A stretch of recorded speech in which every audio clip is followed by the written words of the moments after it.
Alright guys, let's make sure. Looks like I've got volume. Looks like we're on. I've got some of you checking in. So make sure that you are checking in there, and that way we can keep track of it. And then we'll go on from there. We're going to start out with a word of prayer, and we've got a game to finish up, guys, with a commanding lead, looking to finish it off today, and we will have Candy on the line on Monday. So let's go ahead. Well, here's what I can actually.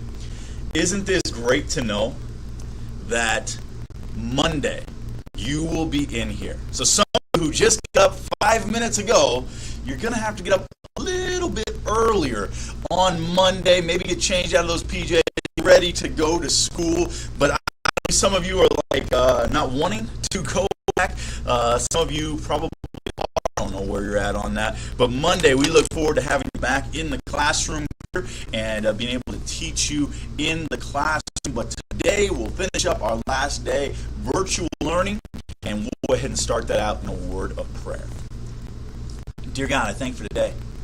God, I thank you for all that you do. Thank you for this week.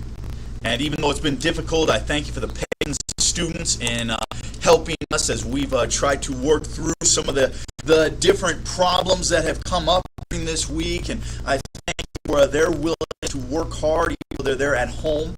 I pray that you would help keep them safe. We thank you for the fact that those that we know that have the virus are doing much, much better. We thank you for that.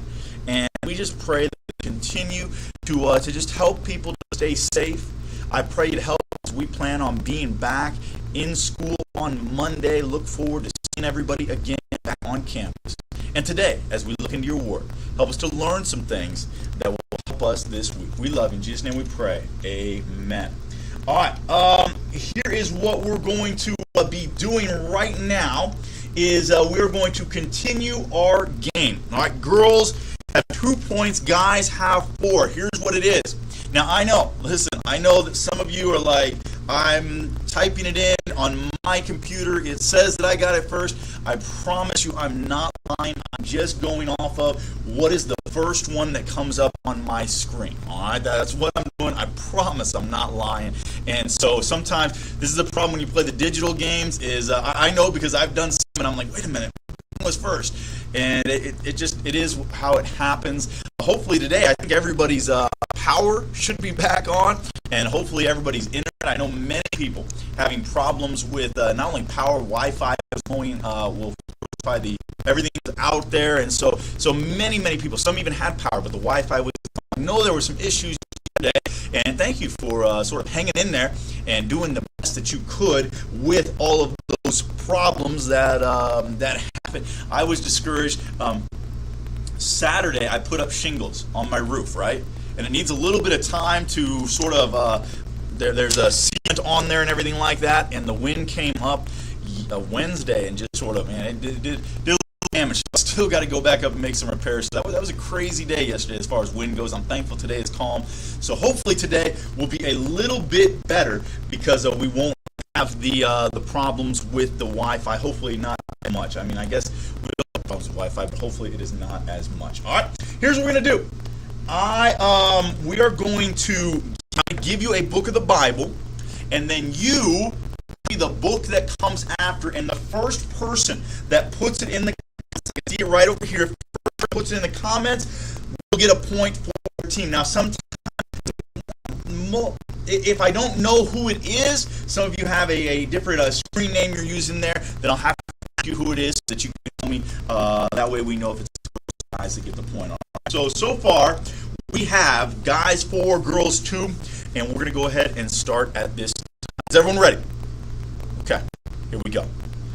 The book that follows Exodus. The book that follows Exodus.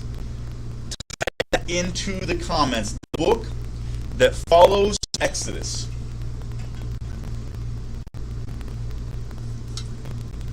I need like for some music or something like that as we wait. Thank you guys for continuing your conversation about your power outage, but let's not do that right now. The book that follows Exodus.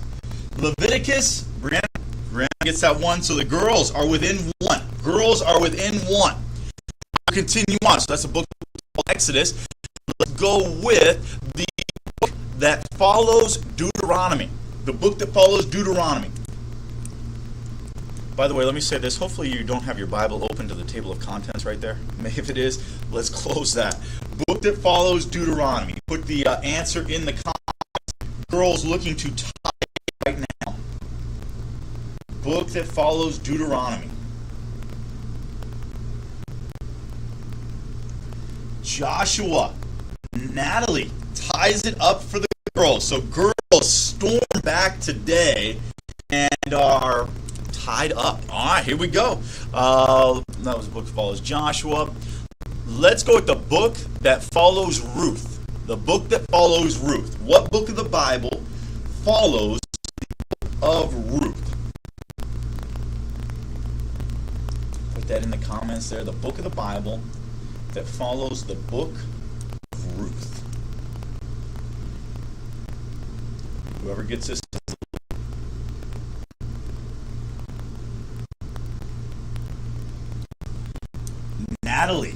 Natalie gets it, and it was right actually. I've got Natalie, Brianna, and Emily both getting it before any guys get it. So, guys, we got to stick. Girls are in the lead. Girls have won every single one of them today. And we'll see how far can the guys win one today. I don't. Girls are dominating at the start today. Let's go. Here's the thing. I understand that sometimes we got to get going a little bit. So let's go with the book that follows First Chronicles. The book that follows First Chronicles. The book that follows First Chronicles. This is for the candy. Right now, Monday, whichever team wins, girls or guys, we'll get some candy on Monday.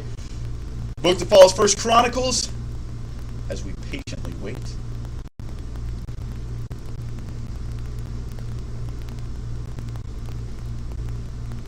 Book that follows First Chronicles. No. Second Chronicles. It is Second Chronicles.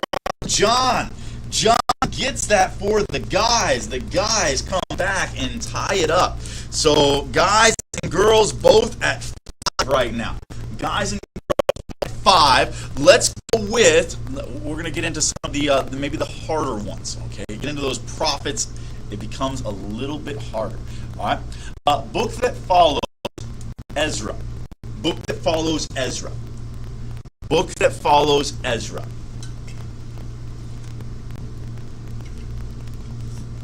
Book that follows Ezra.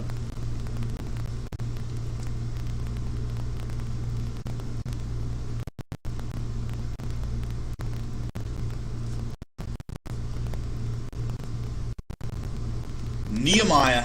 Natalie comes back and takes it back for the girls. All right, Natalie comes back, takes it back for the girls. Guys, looks like Jason and John just behind her, but it is Nehemiah. All right, Ezra, Nehemiah. Book that comes after Psalms. The book that comes after Psalms. What is the book that comes after Psalms?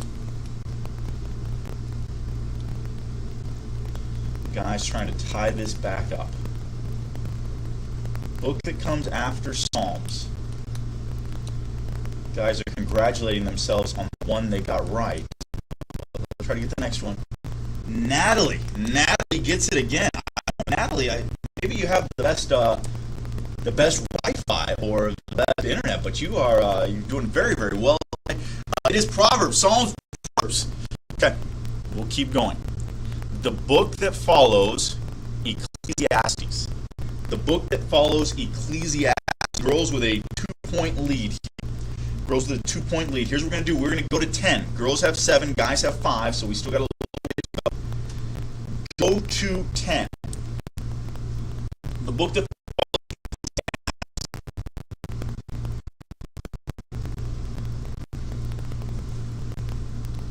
Ecclesiastes. Song of Solomon. Brianna gets it for the girls. Girls 2 points away from victory. Make sure, those of you in the comments, some of the same ones that struck today, make sure if all you're doing is commenting on the game that we are playing.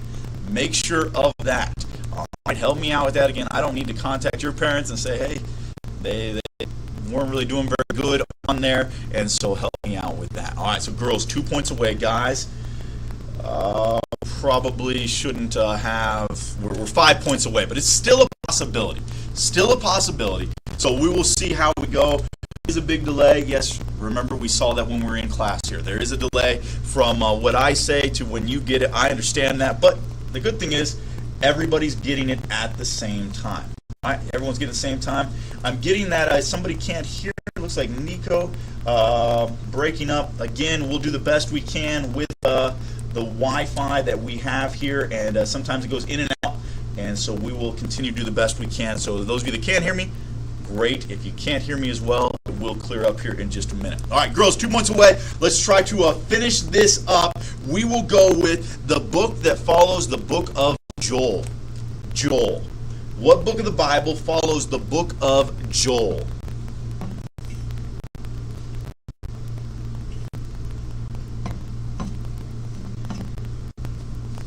What book of the Bible follows the book of Joel?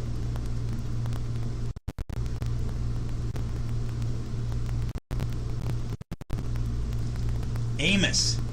Okay, I need help now. I'm not sure. I have Smeeze Johnson with the correct answer here. Smeeze, who are you? That way we know who to give this to, the girls or the guys. Amos is the correct answer. The one I have getting it first is, looks like Smeeze Johnson. Tell us who you are. That way we know who gets the point. Smeeze. Congratulations, though, on that. All right, I'm waiting. You guys are doing well. Getting these, I know sometimes it's hard. I don't know, some of you have to go through Erica. All right, Erica. So that means girls are 1 away. Girls are 1 away from victory. This could just be the guys setting up for an epic comeback. We will see. But girls 1 away from victory. We're going to go with the book that follows Obadiah. What book of the Bible follows Obadiah? Put that down in there. Girls, win it on this one. Again, the guys start out an epic comeback. What book of the Bible follows Obadiah?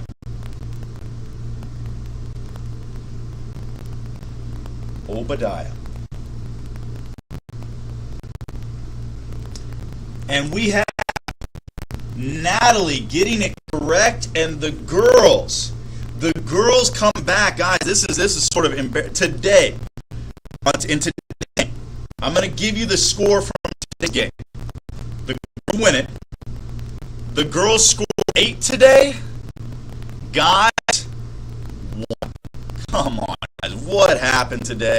I'm not sure. Congratulations to the girls on your victory, and we will have some candy for you here at school when you get back. But guys, I thought you had it. All you had to get was 6 today, but all right, that's all right. Better luck next time. Take out your books. Turn to page number 91. Page 91. Okay, page 91. And we're going to to our notes. Do remember, as we get started jumping into notes, want to make sure that we are not using our chat or different things like that for any conversation, besides if you are asked a question or if there is sort of like a technical problem that you see. I know but sometimes what it is it's on your end, sometimes it's on mine. So we try to do the best that we can on that. This is something new that we're working on. The good news is hopefully we're only working on it for today, as we'll be back in school on Monday. And then, guys, I see some of you blaming the internet. When you're back in class, you will not have that excuse. So then you'll have to rise up to the occasion and win the victory there. We are moving on to David's son, and we're going to look at David's son, who is going to become king and is known as the king who had it all. Now, I don't know about you guys. We've talked a little bit about this Disney movies, and typically one of the things that I would ask you is maybe what's your favorite Disney movie that you have seen. And I remember growing up, my favorite one, Okay, my favorite Disney movie that I saw growing up was Aladdin. I don't know why. I thought it was funny. It was a funny movie. A lot of funny parts in it, different things like that. I like some of the songs and all of that goes along with it. I know they've had a remake of that recently. But I want you to think of something. In Aladdin, it's all based around this premise of Aladdin finds the bottle, finds the genie, right? And the genie says, you can have anything you want. Anything you want, just ask. Gives him 3 of them. As a kid, I thought about it. Did you ever think about that? If somehow you had that opportunity in front of you, ask anything you want, and it is yours, what would you ask for? Now, I'm sure many things come to our mind quickly as far as things that we would maybe want. Some of us would be like, man, I know I can't drive yet, but let's get that new car. And we'll sit it in the garage until I have my license. Maybe some of you are like, let's get a mansion. I mean, just that idea, as soon as it goes into your mind, I know a lot of ideas come up. There's a lot of things that we want. And if we had that opportunity to wear genie, or somehow you're given this opportunity of anything you want, it is yours, what would come to your mind? You don't need to put it down there. We may talk about this some more on Mondays because I always enjoy getting your responses on this, but what would you ask for? Now think about that in your mind. You think there at your house. Now I want you to ask you this question. How many of those things just dealt with possessions? Anybody else honest enough to say that's where most of mine was? You don't have to put it down. I'm just asking. It's easy, right? I mean, you said anything you want. What's the first thing we think about? Possessions, right? We think about that, whatever it is that you want. Maybe it's a video game system. I don't know what the newest one coming out is. Maybe the PlayStation 5, whatever it is. There's things that we would desire, we would want. But the truth is that most of the time, those deal with just possessions. Just possessions. And for a Christian, I think we have different desires. Now, here's the truth. We all have the same desires. We all have the desire for acceptance, the desire for prominence, the desire for people's respect, the desire for possessions, the desire for wealth. We all have those. But the most important desire we need to have is for God. Know Him. We come to the only time, now I hesitate to say this, okay, because it may just crush some of you right there in it's been a rough week already, being at home and getting to come to school. I know some of you miss so much, having to wake up early and get to school, and just been a different week. And I hate to say this, but the truth of the matter is, you will not find a genie in a bottle that will come out and sing a song like you've never had a friend like me and say, hey, what do you want? Now, I know this is hard to take in the morning, and I apologize of just sort of hitting you with this right away. But the truth of the matter is that's not going to happen. And it has never happened.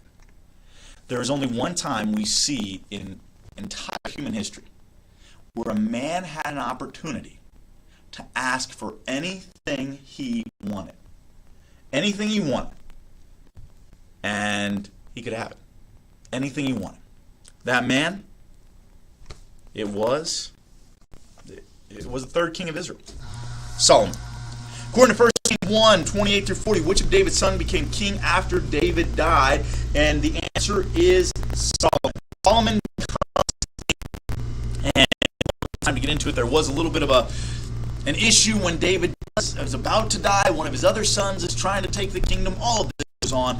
But Solomon is going to be the one that will take over and become king after David's death.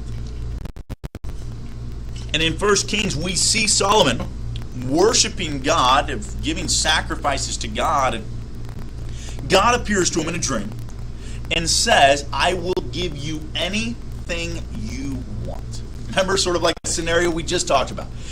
Anything you want, just ask for it. Anything. Now imagine that.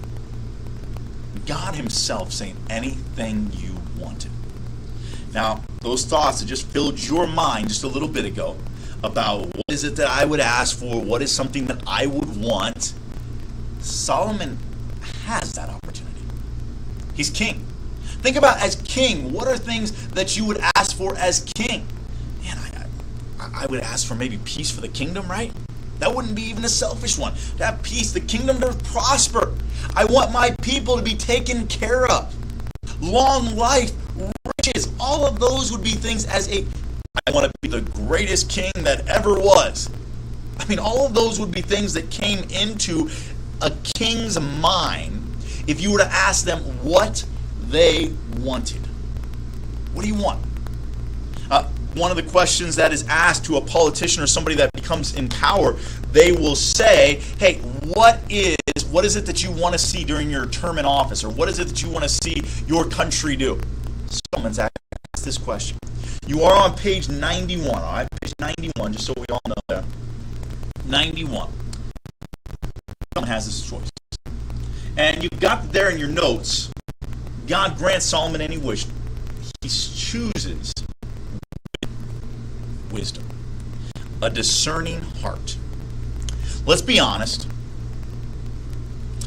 Now some of you maybe thought this because you knew what Solomon already asked for, but if we didn't know that, how high up on the list would it be? Wisdom. How high up on your list would wisdom be? Wisdom, a discerning heart, and wisdom dealing with knowing God, which we're going to see the book of Proverbs, Solomon is going to write, and it deals a lot about wisdom and knowing God, and this is what Solomon is asking for. But I'm ashamed to say that there'd be many times that would not be the first thing that comes out of the first thing I think about. Maybe it's one of the first things I say because, we know what we're supposed to say, but it's not the first thing that comes to my mind. First that comes to my mind is the fact that there's a lot of things I would want. Can I move out of the way a little bit? It says, and a long life. All right, you're missing, and a long life. All right? So, look at this. Solomon asked, because Solomon asked the right thing. You know, this is what God said. God said, you follow me, I'll give you the desires of your heart. Now, that doesn't always play out like it did with Solomon. You're like, okay, I follow God, and God will make me the richest person in the world. I'm in. No. That's not how it plays out. But you know the amazing thing is, he often, when you begin to follow God, he changes what you desire. Wednesday night, we had a missionary with us, Mitchell McCormick, and many of you don't really know him.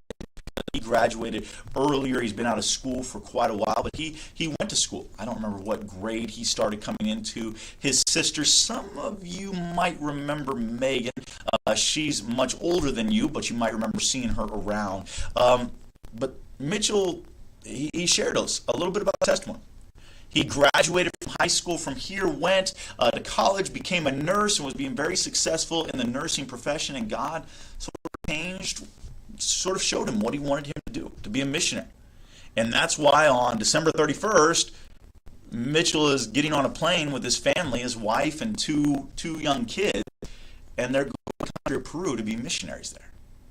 And he shared with us his desires had changed.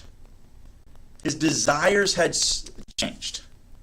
And you think about that, that's what God's saying here. You follow me, and I'll give you the desires of your heart. But here's the thing. You're no longer, when you really follow God, you know what? The riches don't matter. Let me just be honest. Now, it's always,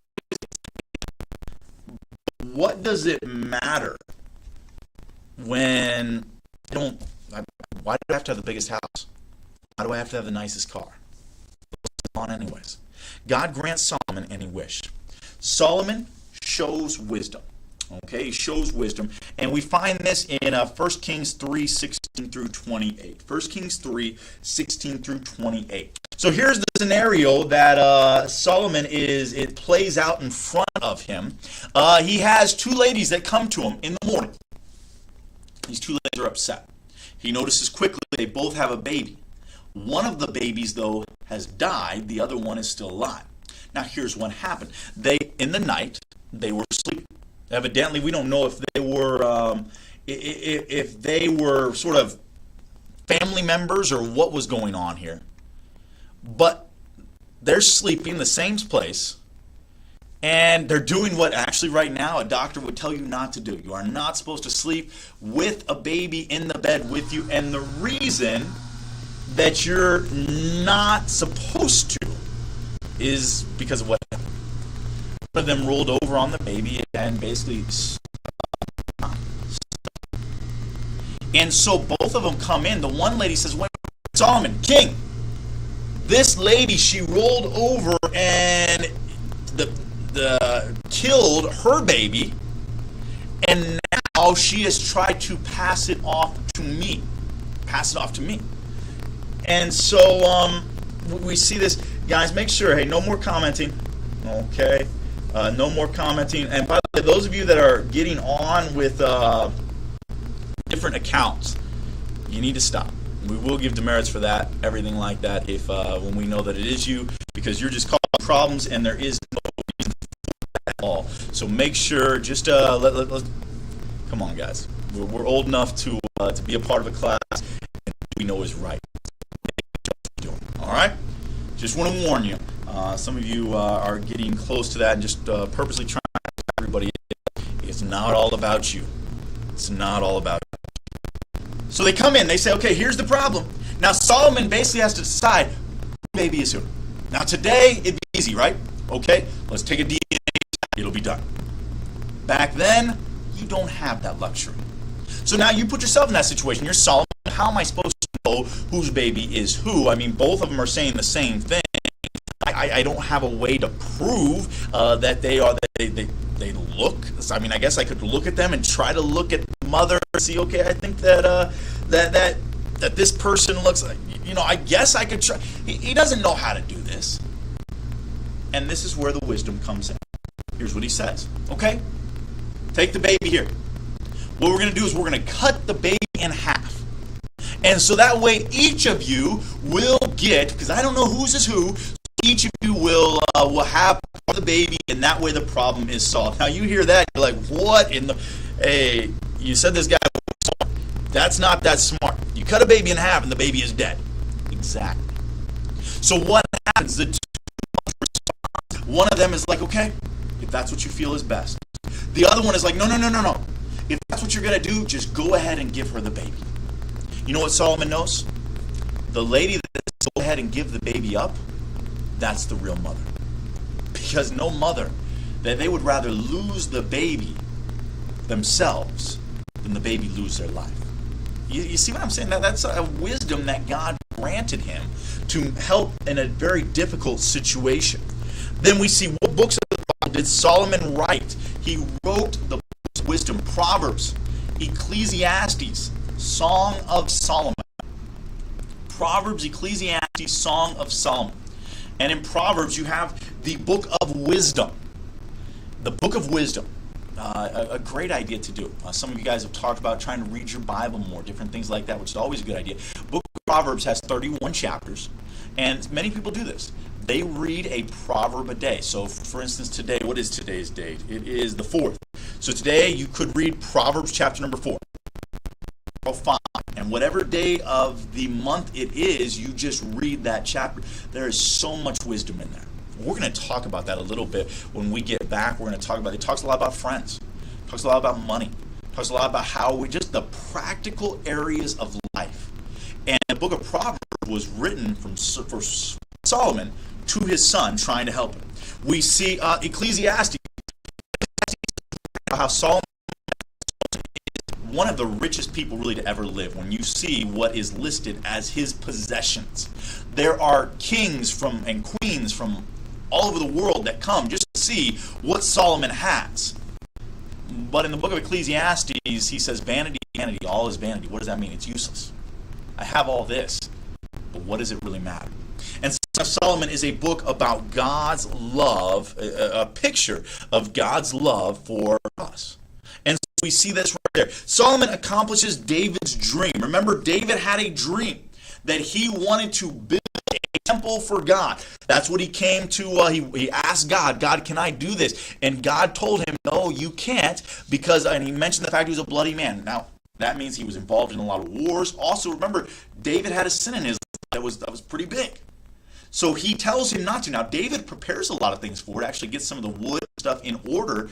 But Solomon comes around, and Solomon builds this temple, which was a magnificent structure.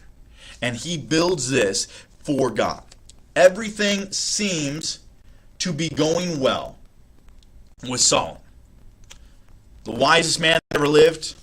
God grants him all of these things. The Bible says in 2 Chronicles 1:15, Solomon made silver and gold in Jerusalem as plentiful as stones. What does that mean? Stones out. We see them all the time, right? That's what it was like being in Jerusalem. Silver, gold, all of that being there. He surpassed all the kings of the earth in riches and wisdom in 2 Chronicles 9:22. His personal income, listen to this, was in your notes on page 92. His personal income was equivalent to about $1.5 billion per year. You think you could live off of that? $500 million per year. Now that's in our terms today. That's a lot of money. $500 million today. It mentions the things that he owned. He owned 40,000 horses, 1,400 chariots, and a fleet of ships.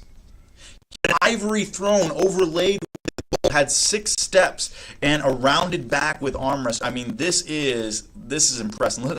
12 lions surrounded it, 2 resting on each step. This guy has it all. Everything seems to be going his way, but he makes mistakes. In fact, in 1 Kings chapter 11, verses 1 through 13, we won't take the time. What did he do? What was the mistake that Solomon made that basically ruined his kingdom? Solomon had everything: wealth, fame, and peace. What was the mistake that he made? He married foreign women and began to worship their gods. He married foreign women and began to worship their gods. Solomon, I can't remember the exact amount. He had hundreds of wives. You're like, what? Yeah, crazy, right? Remember what I told you, though. That is sort of during that time is a mark of success. You know, especially for a king, you had to have, if you had a lot of wives, then you were a successful king. Now, Solomon had all these wives, but Deuteronomy, there was a warning that a king should never have multiple wives. Solomon doesn't heed this warning. Again, understand that the Bible is very clear that marriage is between one man and one woman. Anytime in the Bible, do we see people in the Bible that have multiple wives? Yes. But what do we always see with those people? Multiple problems. Multiple problems. Remember we looked at David? You've got sons killing each other. I mean, it's just a mess. Solomon right here marries all of these women. They turn his heart away from God because they come in. A lot of times back then especially, you would marry like a princess from over here or something like that. Why? Because they felt like if you married somebody like that, it would give peace between the two countries.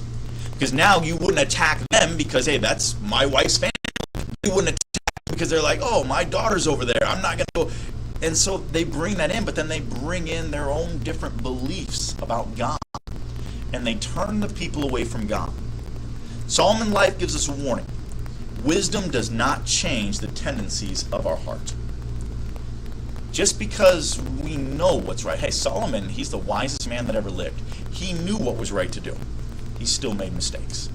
We need to make sure to guard against. We may know what's right to do, but we need to make sure to guard against just doing something because it's what we want. Now, sometimes what we want's not bad. But let's be honest. The Bible says your heart is deceitful and desperately wicked. Who can know it? I find it very fascinating that the mantra of our day is follow your heart. And let me tell you, that does not come from the Bible.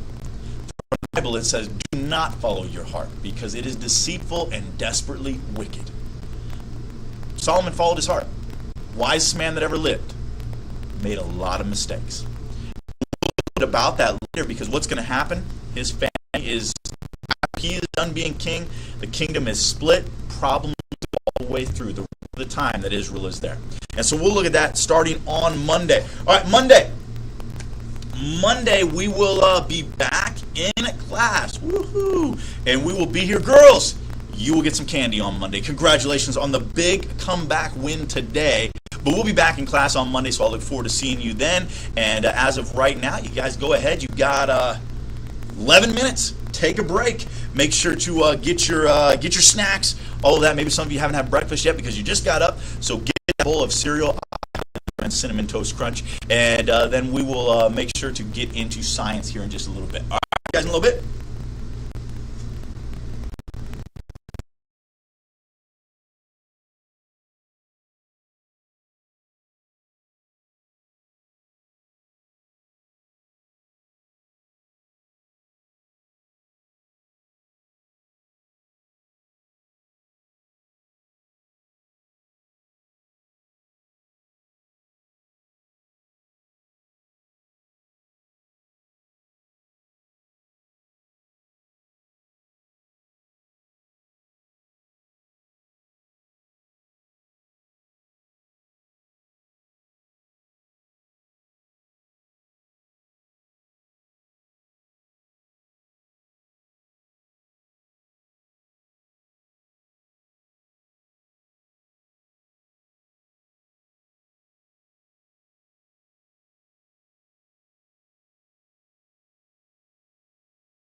All right, guys. Before we start the class, here's the question that I need you to answer. All right, it sort of made me think after I see some of you guys talking about going to get breakfast. Tell me the best cereal. You have any cereal in the world that you can have. What is it that you are choosing to go with? All right, any cereal in the world, what are you choosing to go with? All right, let me see in the comments, what would you go with as far as cereal? I've got a few that I like. Let's see here. I like, I'll tell you one that that I've had that I like. That is the Captain Crunch is good, but I'm not Cinnamon Toast Crunch. Cinnamon Toast Crunch. All right, let's see. See, you guys are like saying the same thing. I've got Cody with Cinnamon Toast Crunch. That is good. Captain Crunch. Yeah, those are good. Let me share one that maybe is not top of people's list, but I'm a fan of it. With, let's see, peanut butter Captain Crunch. Really, peanut butter Captain Crunch. I don't know. I like the peanut butter when you don't have like the little things in there, right? I like those.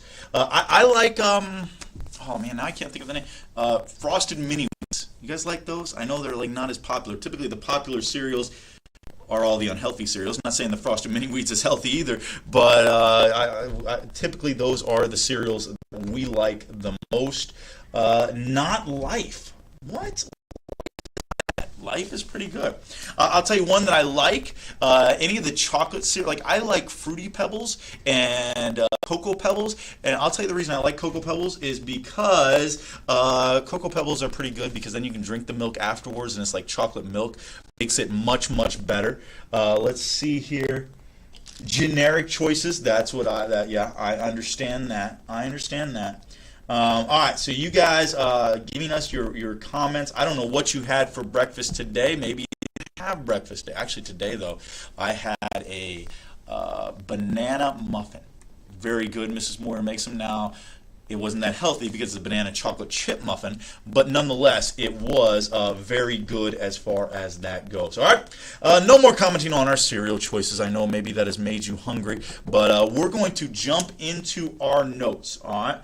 Jump into our notes, and we are going to go to, here's what I want you to do. Maybe you got that piece of paper that you used yesterday, your reading quiz. It is not going to be taken for a grade. We're just going to see how well you do on it.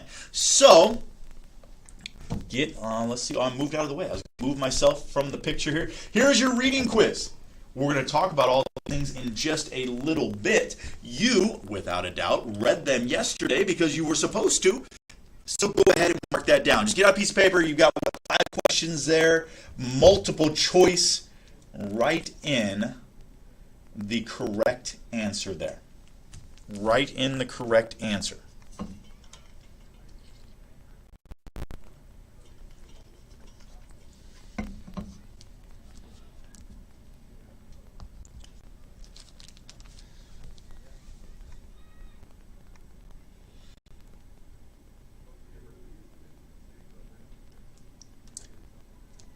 Go ahead, take that. We're only going to do a few minutes because, again, we're not taking this as a grade, but I want to make sure that you have a chance to do it just to test what you read.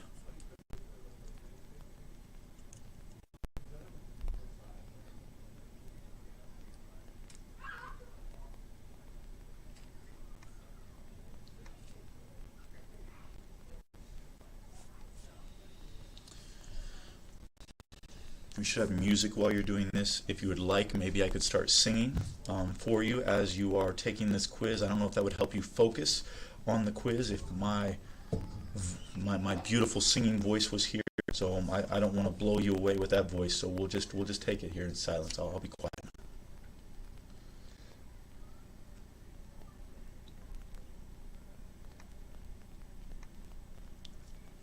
See, some of you guys are just jumping on. We're taking a reading quiz. You should have read this yesterday. It was in your last slide. Gave you the homework there. So hopefully you finished this reading. If you did not, do the best you can on it. It's not going to be taken as a grade. It's just for you.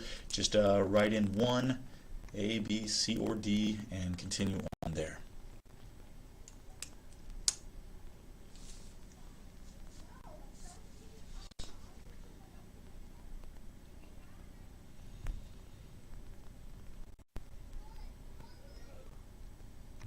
All right, are we ready? I hope we are. Let's give a quick, you grade yourself here. What are limestone formations that have become filled with large caves? So we talked about caves. We haven't talked about when they're together, caverns. Caverns, and this is just sort of a series of caves there. What are icicles on the ceiling of caves? Stalactites. Stalactites. Beaches are gently sloping coast covered by sand or pebbles, and this is true. True. What is the vertical face of rocks that form when sea erodes land? Sea cliffs. Sea cliffs. And what is a pillar-like structure of rock that forms when the middle of a sea arch collapses? It is a sea stack. A sea stack. So you guys have read about these. We are going to take a look at them now, and I think it will help. Pictures there, so sometimes seeing a picture helps make a little bit more sense to you as far as it goes. So hopefully you did a good job on that quiz. Again, not taken for a grade, but hopefully we did well on that. We're going to go ahead and jump into our notes. Your notes should be, let me find what page you're on. Page 4. Page 4 are your notes. Page 4, we're looking at pages 105 and 106 today. 105 and 106, but you should be on page 4. All right, page 4. All right, here we go. Erosion by groundwater. By groundwater. All right, it is, first one we're going to look at, caverns. This is the first question you had on your quiz, so make sure you are on page 4. Page 4. And make sure that you are not talking about anything else right now. You guys need to be working on this. Working on this. Caverns. You're on page 4 of your notes. Get those out. Fill in the blanks here. These are limestone formations that have become filled with various passageways and large caves, a network of underground cavities. Limestone formations that have become filled with various passageways and large caves, a network of underground cavities. You guys do make sure we should not be talking about anything else right now. Make sure we are not. So you can see the pictures here. Move my so you can see maybe a little bit better. Some of these are very, very beautiful. We talked about caves a little bit. I don't know how many of you have ever been in a cave, but to see, again, this is underground. The cave, you go underground, and you can see just how the water has formed these, and we're going to look at some of the different things that are involved there. But those are caverns, limestone formations that have become filled with various passages. We're going to look at the type of rock that it comes from. Type of rock is limestone. Type of rock most commonly associated with caverns. Limestone. The type of rock most commonly associated with caverns. You are on page 4 in your notes, so make sure you're there, make sure you're filling them in. Page 4. Type of rock most commonly associated with caverns. If you don't have those, I think most of you do. Some of you maybe said you didn't. Just get out a piece of paper and you can basically just write down the main word, and it will help you to associate with that with something when you get there, when you come back. All right? And limestone, the type of rock most commonly associated with caverns. Now we're going to look at some of these systems. We have Flint Ridge or Mammoth Cave Systems in Kentucky. Flint Ridge, Mammoth Cave Systems in Kentucky. This is in Kentucky is the longest with caverns. And you can see some of these pictures that you will go down into. I'll make sure I'm out of the way there. And again, this is what we're talking about. These are caverns, so there's various caves. Actually, Mammoth is one that I've been in, was not far from where I grew up. And just a huge system down there that you can go down and see all of those different cave systems and just see some of the beauty of it. And some of the most, we'll go a couple more. Sarawak Chamber, the world's largest known cavern. Sarawak Chamber, the world's largest known, the world's largest known chamber.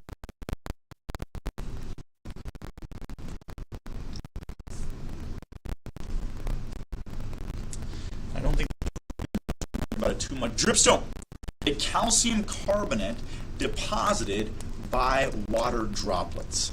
Calcium carbonate deposited by water droplets. And again, you look at these pictures, you can see how it's just a very small thing.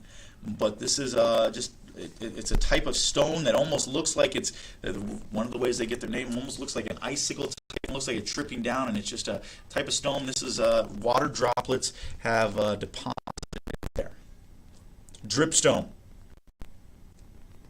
Types of dripstone formation. So that is what dripstone is. That's how we get it. There are a couple of types, and you will see these in most caves that you will go into. Types. We see a stalactite. Stalactite, the like mass of dripstone on the of a cave. So a stalactite is this. This, I'm sure, I haven't seen your quizzes or tests, but I'm sure this will be one that is on there. So it's going to be an important one for you. Stalactite, the icicle-like mass of dripstone on the ceiling of a cave. And really, they do look like icicles. Maybe some of you have dealt with icicles before. Again, not a common thing here, but icicle is when the water is sort of dripping off, and then it just freezes there, and you can see what it looks like as far as when it's stone. Probably the most, the thing we deal with most as far as icicle is maybe icicle lights up at your house right now. I don't know if you guys put Christmas lights up. Icicle lights are a common one, and but that's what it looks like. It looks just like an icicle, and it comes down, and some of them can be very, very large, very long, and just as you look at these pictures right here, you can see some of the beauty of these stalactites.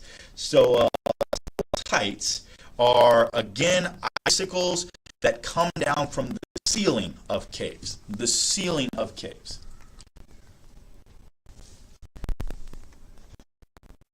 And again, just so you know, if I know sometimes static comes on there, if that does happen, just so you know, just hang in there. It will go off in a minute, and just the great thing in this class is follow along. We'll go through these notes, and just make sure you write them in there. But it takes maybe just a minute for it to go off there on your computer, whatever you're using. But this is from the ceiling. Stalagmite, spiral-like mass of dripstone on the floor of a cave. Okay, stalactite. Stalagmite is from the floor. Okay, so they're very, very similar as far as the names go. Again, this is one that I'm sure you're going to have to know in the future. So stalactite, we're talking ceiling. Stalagmite, we are talking ground. Now, okay, I'm going to tell you how I remember it, just because my mind is a little bit weird. So maybe for you this doesn't help you. For me it does. A stalactite, it has the C in there, ceiling. Stalagmite, the G in there, ground. I know some of you are like, you used, I know it's weird. That's just sort of how I help myself remember. So if anybody thinks like me, maybe that's a help to you. Some of you are just much, much smarter than me, so you wouldn't need any help like that anyways. But that's how I remember it. Again, they're close, very similar as far as the names go, and so sometimes they're easy to get confused. So that's something that I use to help myself keep those in line. But you can look at these pictures here, and you can see that, I mean, if you look, let's go back one. Stalactite, stalagmite. They look very similar, don't they? I mean, some of these stalagmites can be a little bit bigger, but many of them look very, very similar. So the only difference, they're formed the same way, all of that. Only difference is one's on the ground and one is on the ceiling. And again, stalactite ceiling, stalagmite is ground. So you're going to want to make sure to remember that. But stalactite and stalagmite. And then there's another one, a column. Okay, a column.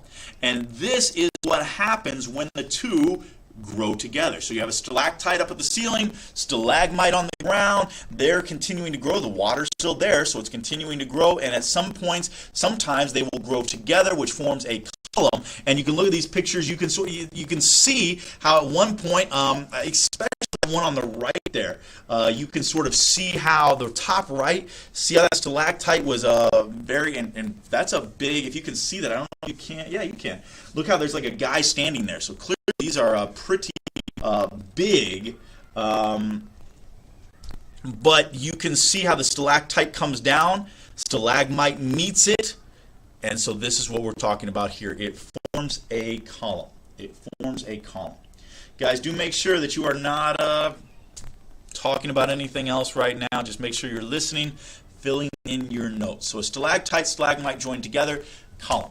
These are really the three terms you're going to want to know from this. Stalactite ceiling, stalagmite ground. If they come together, forms a column. So pretty easy as far as that goes. And a flowstone. A flowstone is a thin sheet. A thin sheet. A thin sheet. And this is where you can see the differences between them.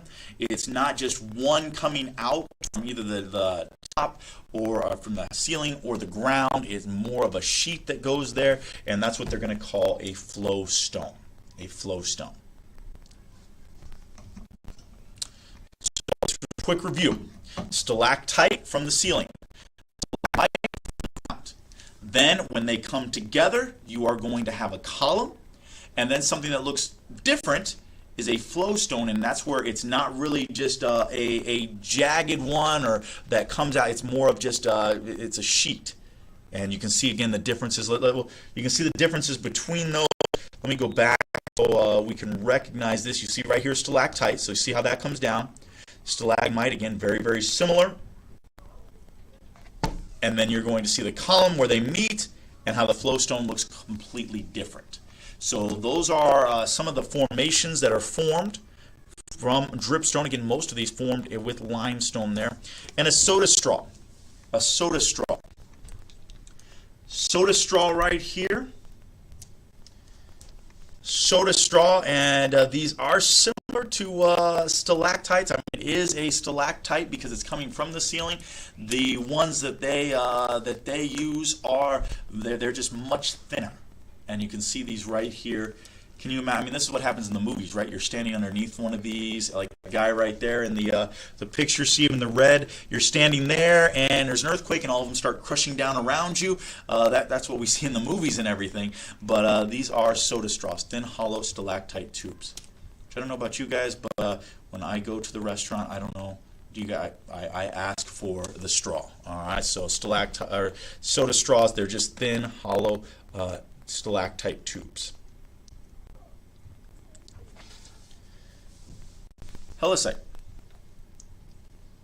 These are curving formations that appear to defy gravity by not hanging straight down. Helictite. Curving formations that appear to defy gravity by not hanging straight down. So it's got the C in there, so it's this form of a stalactite, right? It's on the ceiling. Instead of having that one column coming straight down, you have the sort of formations which it just looks a little bit different. It looks a little bit different and sort of cool how it looks. Again, these are it's incredible when you see some of the things that God has created and how He has made them. But helictite, curving formation that appears to defy gravity by not hanging straight down. Again, it is a form of a stalactite because it is up there in a way. I mean, it's different, but a form of it there.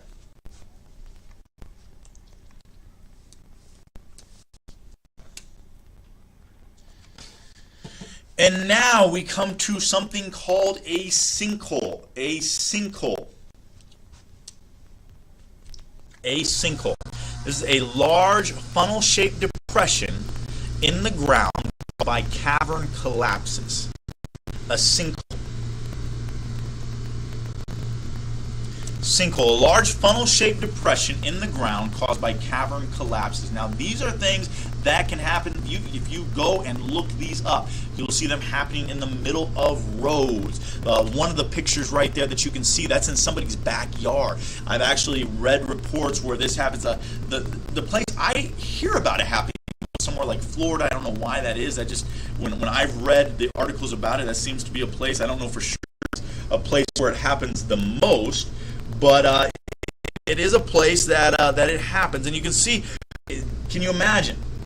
Can you imagine sort of coming outside of your house and that being your backyard? But what is there is something underneath it, a cavern. So some type of like cave type thing there that the water has sort of eroded, and it continues to erode over time. It just collapse. And this is what a sinkhole is. What a sinkhole is. And again, it can be something that is dangerous, as you can imagine. I mean, if you look at that one by the house, imagine if that's a little bit closer to the house and like half of the house falls down into it. And you're in that house, it can certainly be dangerous as far as that goes. So a sinkhole. Large funnel-shaped depression in the ground caused by a cavern collapse. A karst. This is a region of the Earth's surface where limestone is exposed and abundant. A lot of times limestone is like what we're looking at right there. This was limestone that was underground. Karst is different because this is limestone that is above ground, so you see it. And again, you will. These are, when you look at some of these pictures, the water. Just help you understand. It sort of shows you that it can deteriorate quickly, and that's why it gives you some great views of things and everything like that. That is a karst, region of the Earth's surface where limestone is exposed and abundant. All right, hopefully you have got a lot of those in. Hopefully all of them in. And we're going to move to the next one here. The next one, looking at by in your notes there. Erosion, but one of the ways that we in California get to see this firsthand is by waves. Waves and currents continually change the shape of the shoreline by cutting out bays and depositing sediment to form beaches, sand. So we've all been to the beach. We've all had the waves come in and dealt with all of that, and that is a way that is a form of erosion, and one that we see all the time, and one that often it takes a period of time, but not as much because there's water right there running pretty quick. Some of you, I know, sometimes go to the beach. Some days it's not too bad. Other days, you guys ever been there when the waves are just rough? We were there one day this summer, and there was quite an undertow, and they had to keep running out there. In fact, one day, I'll tell you this. This was a rough one for me. We went to this one beach. We were in Carlsbad area this summer on vacation. Went to the beach, and my kids, they didn't really want it was not a good one to pick. I don't know why. I think we just picked it because we were going to try a different one, but the waves were coming in that day. They were pretty rough. My kids were not excited about getting into the water, so I would go in there with them. And I mean, what me and Braden did is we would sort of run out there and run back, like the waves came in. We're doing this little game, and so I'm running back one time, right? And I step in a hole, and it like throws my balance off, and the wave comes in against me, and it knocks me down. Now, my kids, my wife, you would hope that they were concerned about my well-being, but they laughed. They laughed at me. I know this is shocking. They laughed, but sometimes the waves can be pretty rough, and when they come in big, of course, you're going to see the more. We talked about this before. The faster different things that the water is running, there will be more erosion with that. Okay. Sandy shoreline. Here are beaches. Gently sloping coast covered by sand and pebbles. Gently sloping coast covered by sand and pebbles. Guys, do make sure that you are not, the only thing you're writing in there is if you have a question or if you're having a technical difficulty. Again, technical difficulties, oftentimes those will resolve. You guys have experienced it already. It will resolve itself fairly quickly, but some of you, I know you think everyone enjoys hearing your comments, but maybe keep those to yourself right now, all right? Gently sloping coast covered by sand and pebbles. And these pictures right here, some beautiful beaches there. I don't think these are in Southern California, but some beautiful beaches. And again, this is something that I'm sure most of us, if not all of us, have been to the beach and experienced days there, but we know what a beach is. Bars. These are offshore ridges of sand or gravel. And sometimes you've been at the beach and you can look out and you can see how that picture on the right gives you a good idea of what a bar is. Sort of goes in there and the water will crash on both sides of that and deposit sand, gravel, different things on there and sort of helps form that, that bar. A bar is an offshore ridge of sand or gravel.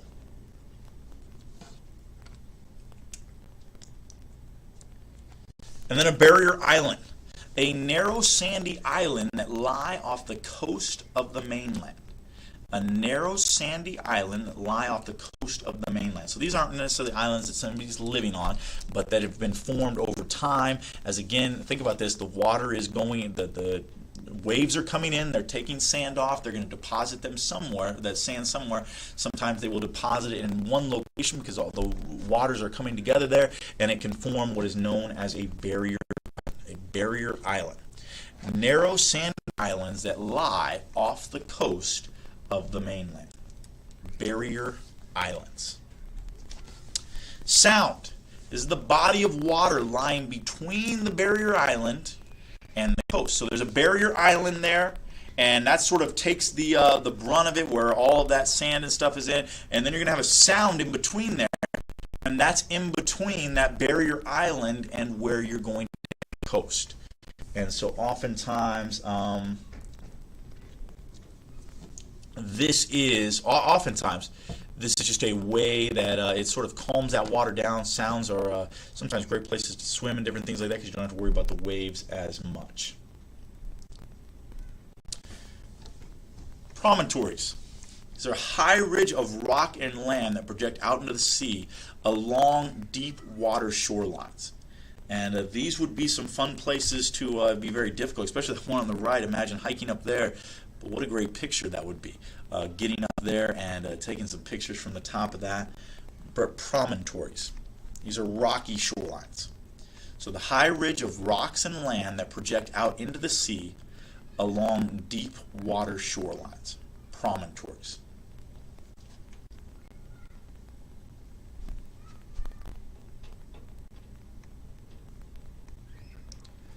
Promontories. Almost done, guys, with our notes today. Sea cliffs, the vertical face of rocks that form when the sea erodes land. When the sea erodes land. The vertical face of rock that forms when the sea erodes land. And again, just some beautiful, beautiful views you would have up there. You can see that one on the left. I saw some of you guys mentioning golfing and going golfing there. You can see on the left that is right by a golf course. Right by a golf course there. And so you can see that, and well, it would be a beautiful golf course to play on. The problem with that, I think Nico was the one mentioning golfing there. I can tell you where my ball would end up here, and it would probably be about 50 yards out into the water there. That's I'm not very good at golfing, not very good at all. But that is a sea cliff, and again gives you spectacular views of the water. Sea caves. Indentions in soft rock caused by waves at low tides. Okay, indentions in soft rock caused by waves at low tide. Sea caves. Indentions in soft rock caused by waves at low tides. And again, you can see those pictures. These are something that probably we've seen in movies. at different things, and they're right there off of the water and goes back there. Again, this is caused by erosion. Sea arches produced when a sea cave is eroded continually. So basically what happens is this sea cave continues to erode to where the back end is gone and it forms an arch, a sea arch. Now what we're going to see on these is these are going to change constantly. So a sea arch starts out as a sea cave. Okay, then it's sort of, instead of having a back to it, it's going to erode over time, and now you're just going to have an arch there. And the third step to that is when you're going to lose part of it, and it becomes a sea stack. A sea stack. This is a pillar-like structure of rock that forms when the middle of a sea arch collapses. So again, see how this takes place over time. This is what erosion does. It takes place over time. So you have just the shoreline at first. Then put sea stack in there. I'm going to go back so that you can see these pictures here, because I think this will help you and sort of help you understand what goes on with erosion. So you have a sea cave at first. All right, the sea cave. And look at that second picture. It'd be on your right there. See how they may be taking that picture, we don't know, but maybe from the back of that. Now what's going to happen over time is that water continues to go through there. Eventually there will no longer be a back to this cave, and so now it becomes an arch, which you can see right there. An arch is the same type of structure, except there is no inside of it. It's all basically outside because you have there's no back to it. And then eventually that arch over time, and this won't take place as much because of the water below, but over time above, it's going to rain, different things like that, and that will begin to erode that. And when it's an arch, it's sort of like, how many of you have built something with Legos or blocks? When it starts getting weaker, all it takes is really sometimes one thing to go, and the whole thing is going down. Now, of course, you don't want to be underneath that sea arch when it comes crashing down, because that is not going to be healthy for you at all. But that is a sea stack. See the difference between three: cave, sea arch, and a sea stack. And that's how the way that erosion takes place. All right, your homework, which I know you have anxiously awaited for. Your homework is your section review 4.2. Section review 4.2, your activity 4A, and pages 108 to 110. 108 to 110. So we're going to end class a little bit earlier today, just because there's a little bit more work for you to do here than what you've had maybe the last couple of days. So I want to make sure that you're able to get a jump on that. But you can see what your homework is. 4.2, section review, activity 4A, and then you've got a few pages to read.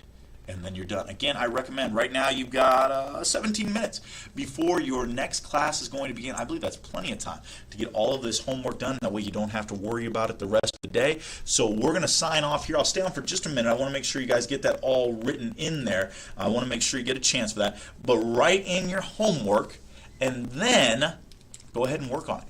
Get that way you don't have to worry about that weekend or Monday, minutes before class, when you have forgotten about it and are trying to cram it all in at that time. All right, take advantage of your time. You guys work on that, and we'll get off here in a few. You got about 17 minutes. You will get back on for your grammar class, and so make sure that you are on there on time for that. And during this time as well, make sure our comments in the comment section that we are doing what we should be doing there. Okay, help everybody out with that.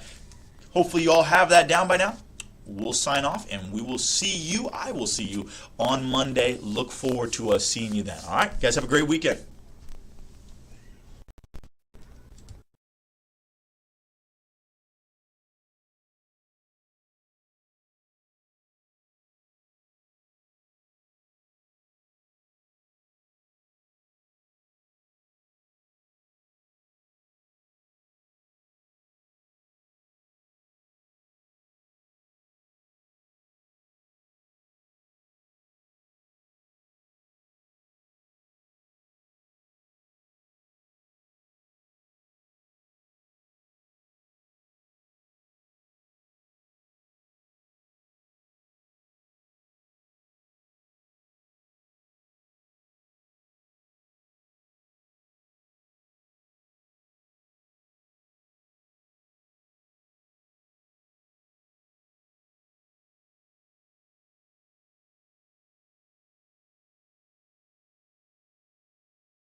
Hey guys, for your information, I can see the comments, so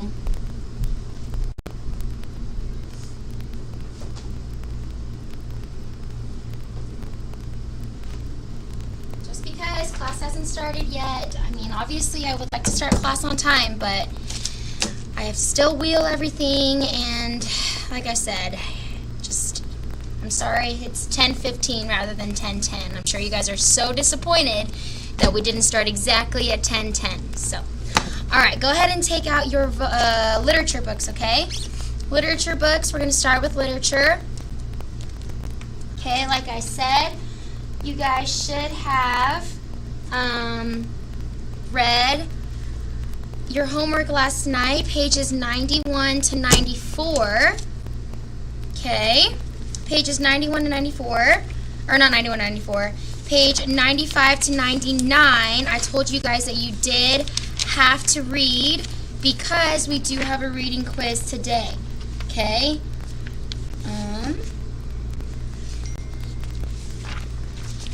Okay, so we do have a reading quiz over pages 95 to 99 over My Struggle for an Education, written by Booker T. Washington. So, if you are at home, go ahead and take out a sheet of paper. I mean, obviously all you guys are at home, but go ahead and take out a sheet of paper. Okay, I'm about to put the quiz on the screen. Okay, and then once I do, you can go ahead and fill out your quiz. Okay, and then this is due on Monday. Obviously, Eliana, I don't know, Eliana, can you comment and say if you picked up your books yesterday? Because I told Mrs. Carr, the receptionist lady, to call you and say that your books are able to be picked up. But if you did not pick up your books last night, then obviously you don't have to take this quiz, but you do need to take this quiz when you come back on Monday.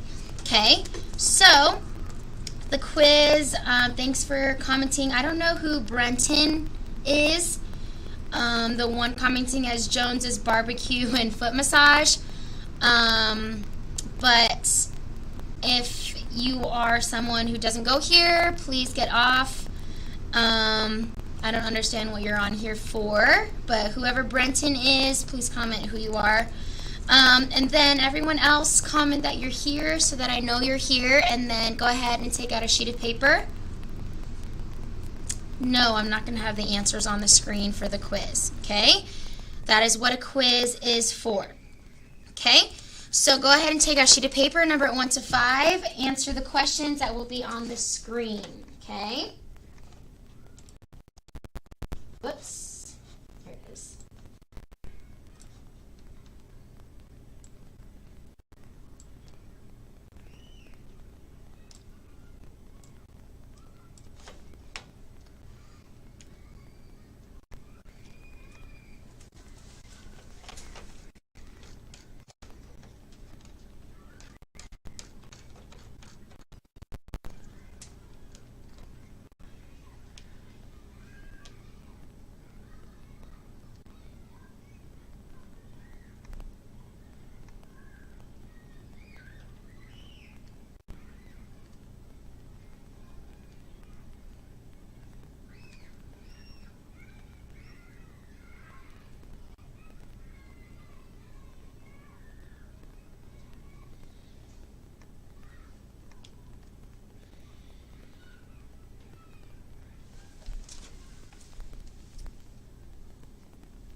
You should be taking the quiz right now.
Okay, so I'll leave this on the screen, but let's go ahead and go to grammar. Okay, so obviously you guys should not have opened your book to that, but that is our reading quiz over page 95 to 99. Okay, let's go ahead and go to our grammar books. Okay, let me just give me 1 second. Finish up with your quiz. It's just 5 questions. If you read, it should take you about a few minutes, not the whole class period. So, okay, so that is also due on Monday, okay? This is due on Monday. This reading quiz over pages 95 to 99 is due on Monday, okay? So if you have any questions about it, you can email me at hannahcorral@calvarychristianonline.com. But if you do not turn it in on Monday, it is a 0. Okay? It is a 0 if you do not turn it in on Monday. Okay? All right. So everyone go ahead and take out your grammar books. Turn to page number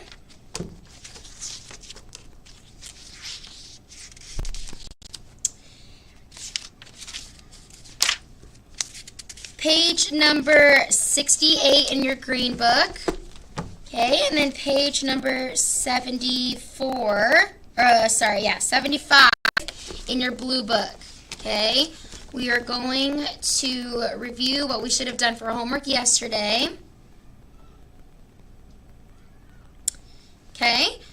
We are going to review what we should have done yesterday for homework, which was exercise A and B, practicing manuscript form and capitalization. All right, so go to page 68 in your green book, page 75 in your blue book. Okay, page 75 in your blue book. All right, let's go over page 68. All right, exercise A. Okay, exercise A. Okay, everyone should be finishing up.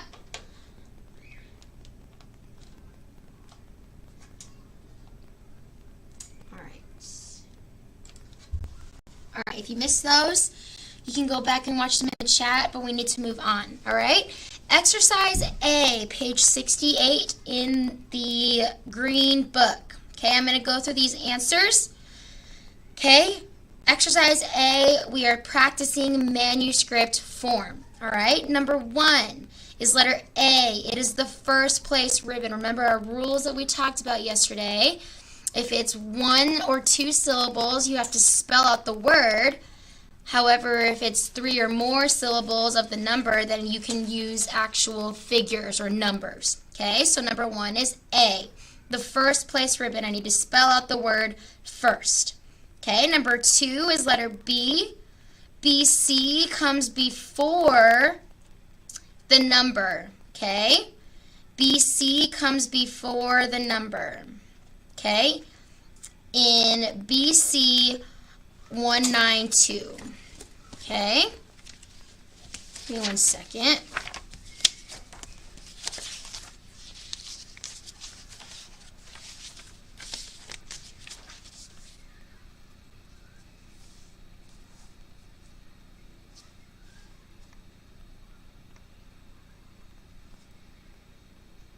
Okay, number 2 is after, actually. It is letter A. Sorry, that was wrong.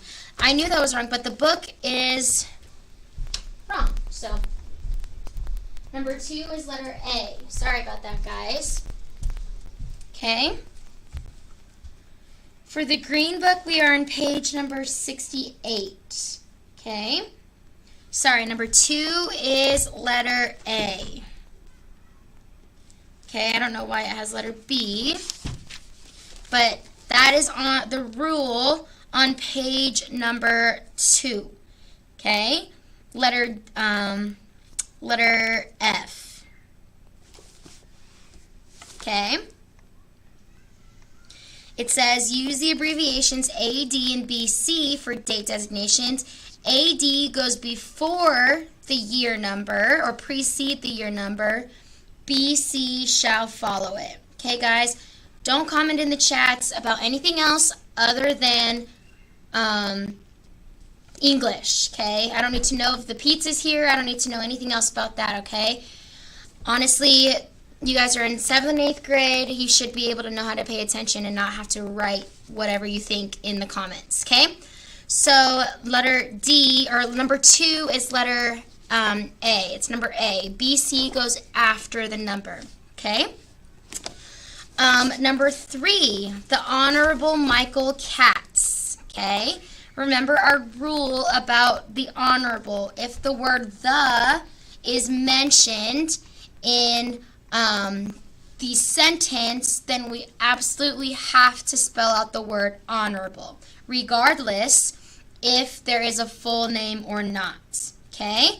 If there's a full name, I can abbreviate honorable. However, if the word the appears within the sentence, then I have to spell it out. So number 3 is A, okay?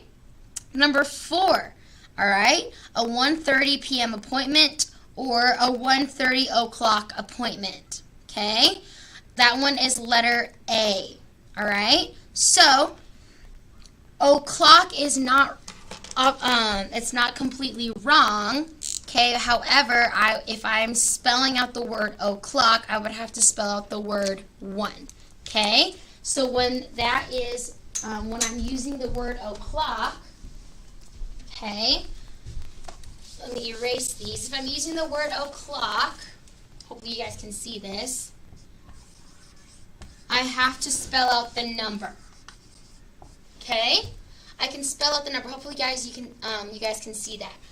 If I'm using numbers, then I would put PM or AM, whatever. That's when I would use numbers. But if I'm using the word o'clock, I need to spell out my number. Okay, so number 4 is letter A. Okay, number 5, Mr. Jeremiah Blaze. You're able to abbreviate the word Mr. So number 5 is letter B. Okay, with first and last name. Number 6, Unit 2 of the science book. Okay, this one I can actually use numbers. Okay, use numbers with chapters of books, like chapter 1. I can actually use numbers, so that would be letter B. Okay, number 7, letter A, 16 books and 124 tickets. Okay, notice how this is kind of what we talked about yesterday, okay? 10 of the 112 students. 10 and 112 are both talking about students, so I can use numbers for both of these, okay? Or I can spell it out, just as long as those are together, okay? I would have to spell these out. But if it's talking about 10 teachers and 112 students, then my rules apply. So 10, I have to spell out because it's 1 syllable. 112 are 3 syllables, so I can use numbers here. Same thing with number 7, okay? That would be letter A. 16 are 2 syllables. I need to write out the word, so that's why 16 is written out. But 124 is a number which has 3 syllables, so I can use numbers there, okay? And 16 books is obviously talking about books. 124 is talking about tickets. It's 2 different things, so my rules apply, okay? Let me know if you guys have any questions on that. Okay, number 8, beans and rice, okay? That is letter B. I cannot use abbreviations or symbols for the word and. Okay, I need to spell out the word, all right? Number 9, NASA, letter B, okay? Yes, when I abbreviate things, I do need periods, but your rule is that if it's a well-known organization, so NASA, FBI, YMCA, okay, I don't need to include periods in between each of those letters. That's letter B, okay? Number 9 is letter B. Okay, then number 10, 27th Avenue. okay, spelled out. And then letter B is 27th Avenue with numbers, okay? Number 10 is letter A, okay? Number 10 is letter A. It is 27th. Notice how the word 7th is not capitalized. That is correct, okay? Just the first word in 27th, and then also the street name or avenue, okay? That is also capitalized. That is letter A. Okay, let's look at exercise A on page number 75 in the blue book, okay? So obviously we went over exercise A, number 1, only 10 of the 112 students, okay? You can do B, okay? Letter B. Unit 2 of your history book, that is also letter B. Number 2 is B. Okay, number 3 is letter A, AD 313. Remember the AD, guys? What did I say? I see that you guys are retracting your messages. Okay, stop. Okay, number 3 is AD 313, not 313 AD. That is letter A. Okay, the third entry, number 4 is letter A. Okay, number 4 is letter A. Number 5, 3 o'clock p.m.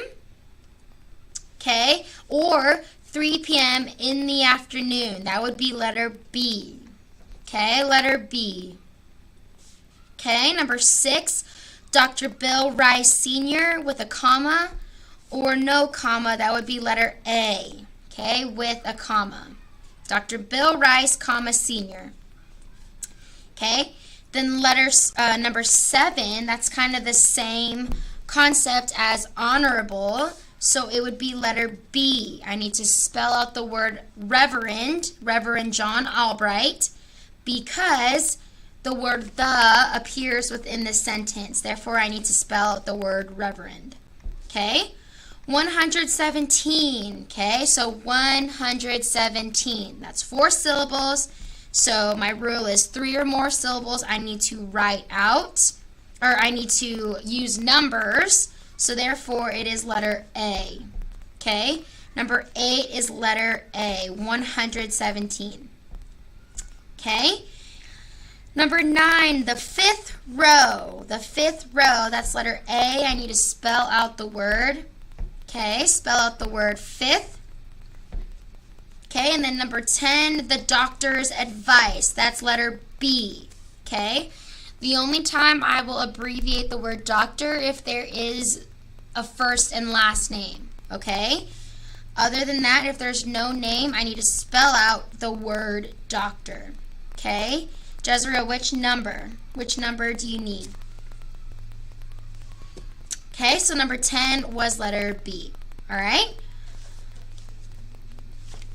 All right, so let's go to page 68 in the green book, talking about capitalization. Okay? Talking about capitalization, I'm going to tell you what you should have circled. Okay? You need to circle the letter that should be capitalized. Okay? In number 1, presidents, Teddy Roosevelt, Woodrow Wilson, Jimmy Carter, Barack Obama, and then Nobel Prizes. Okay, Jezreel, number 7 is letter B. Okay, letter B. Okay, what's it called?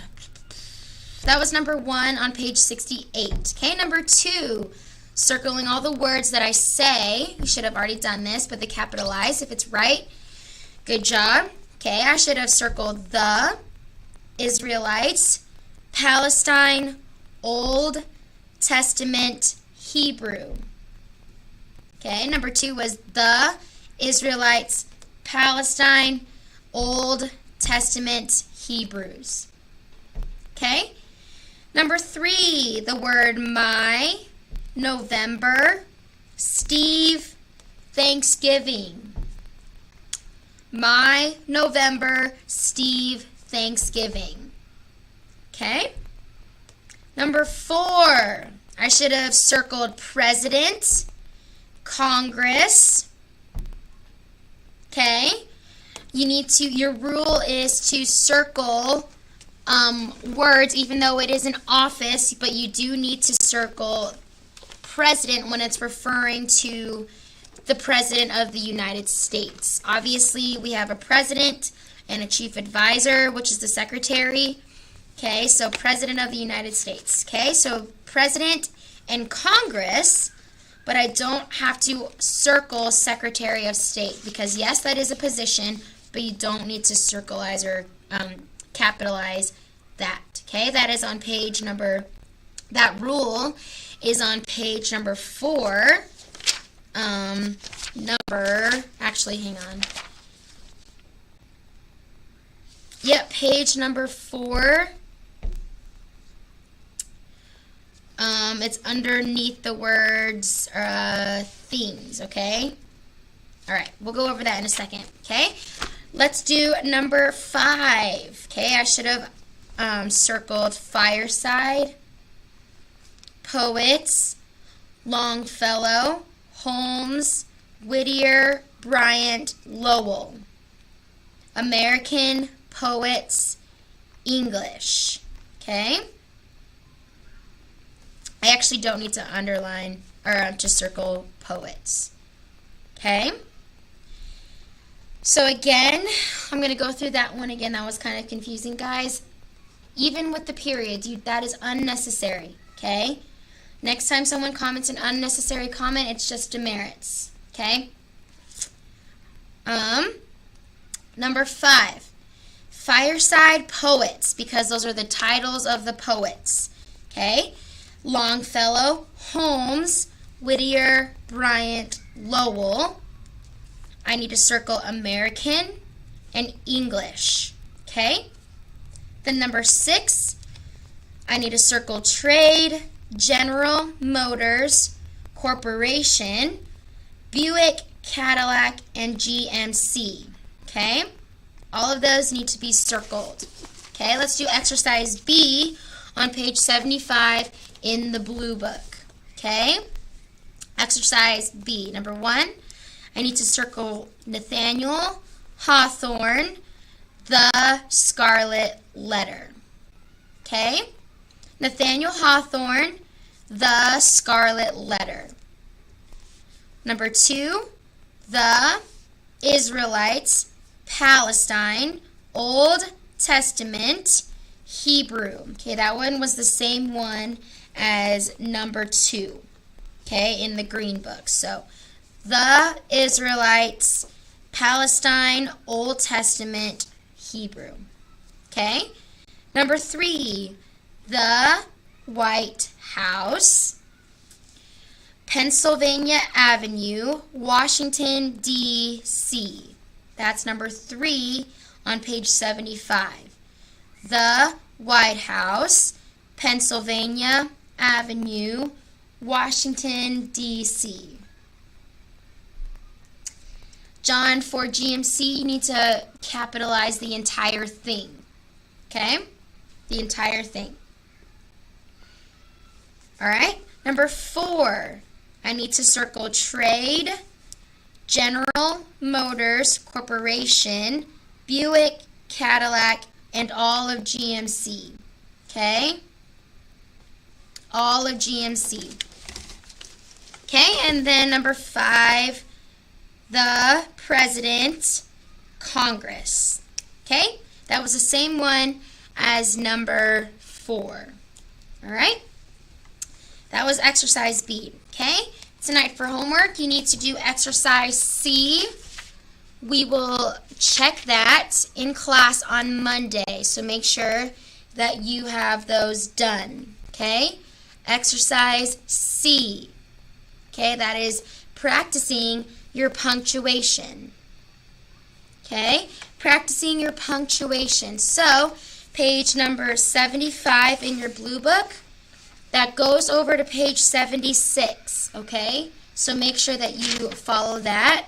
And then same thing with the green book, page 68 and 69. Exercise C carries over to page 69, okay?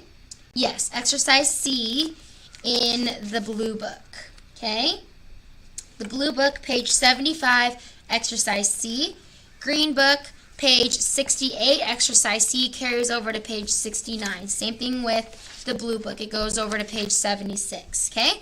So exercise C, and we will check that on Monday. All right? Okay, also due on Monday is list number 8. Okay, list number 8 in your vocabulary books. So go ahead and take that out. Okay, if you want to, you can go ahead and get started on your homework for tonight for list number 8.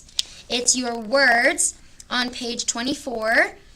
Your words 2 times tonight for homework. Okay, so list number 8, words 2 times for homework. On Monday, your definitions 1 through 10 are due 2 times.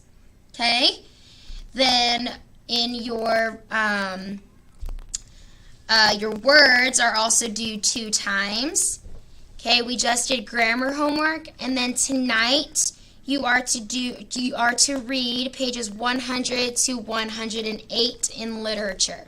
Okay, I'm gonna try to write that down. Let me see if I can in the comments.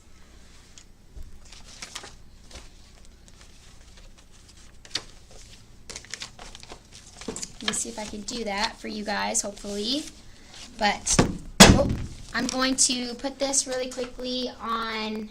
Oh, yes, I can. Okay, I'm about to comment on. Okay, so if you don't have the vocab book, it's okay.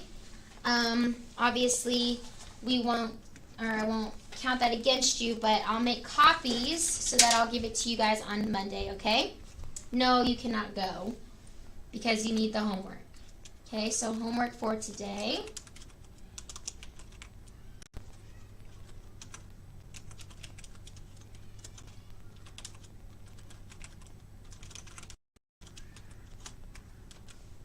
List 8 2 times.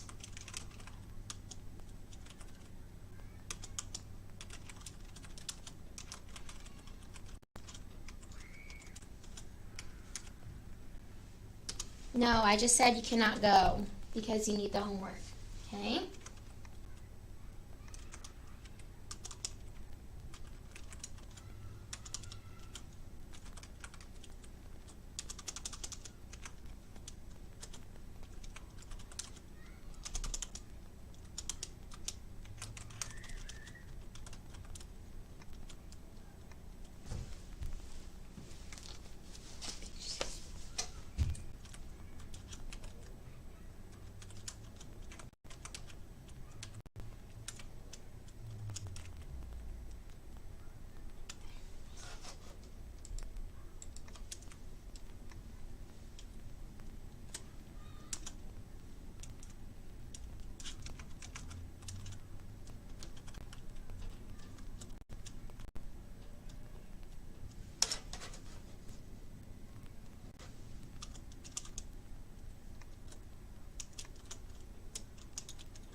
Okay, so I just wrote the homework for you.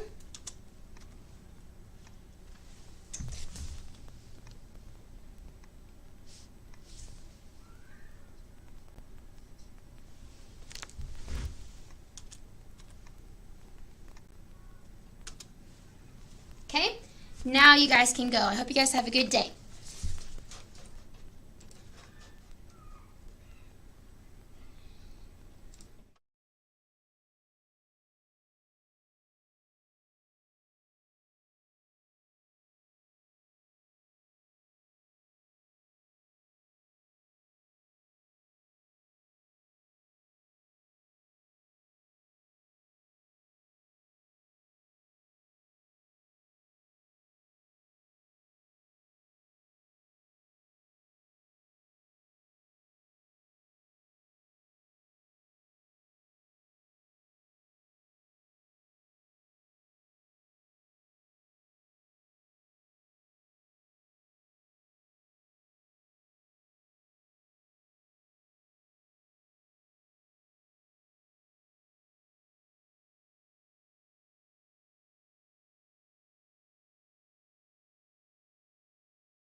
Hey guys, I'm still getting set up, but give me a minute. Pre-algebra will be on this channel.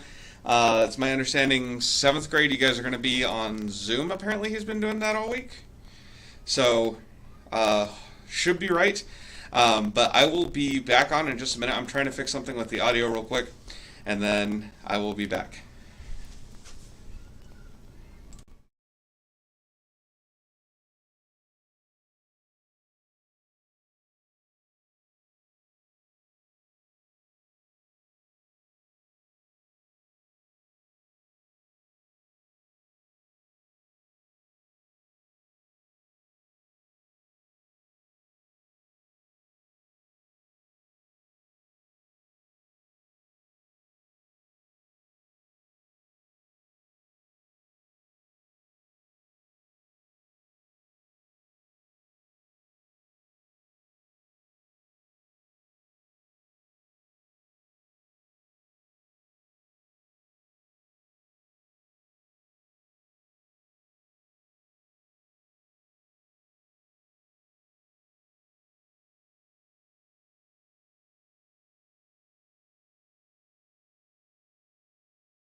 All right, that should be working.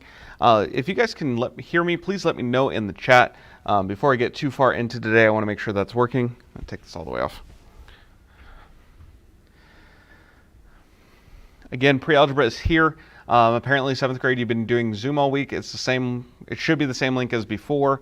At least that's what I was just told, so I don't know. But that's what you guys are doing there. So 8th grade, can you guys hear me okay? Please let me know in the chat.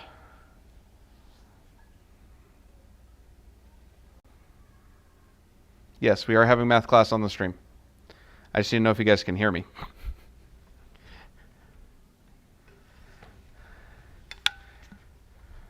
Okay, good. Does it sound okay? Am I cutting in and out at all? Because I don't want to keep going with this one if you guys aren't going to be able to understand me. So we had an issue with the soundboard in here earlier this week, just explaining while I'm waiting for chat to catch up. We had an issue with the soundboard earlier this week, so we went to webcam mic. I just put it back on the soundboard. I want to make sure we actually did fix the issue. Good, no static at all? Awesome, that's what I want to see. Okay, cool. All right, go ahead and get out your math textbooks then. We're going to get right into the lesson today. Hope you guys enjoyed a random day off yesterday.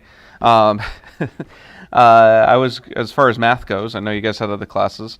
I went on my computer to try to get things set up for yesterday, and then I didn't have internet. So that's what happened there. But I was cleared by the county to be back, so I just came back in today. My internet's working at the house now, but not enough for me to trust it. So, all right, we're on page 123 of your text. Page 123 of your text. I wanted to get the audio working in here while I was in here. Ooh, excuse me. All right, cool. Looks like we got quite a few people here. Awesome.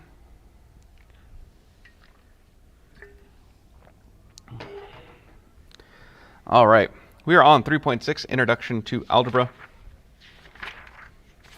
If you need information about Mr. Larson's class, you need to contact Mr. Larson himself. You should have his email. You should be able to message him on My School Works. But I can't help you with that because I don't know.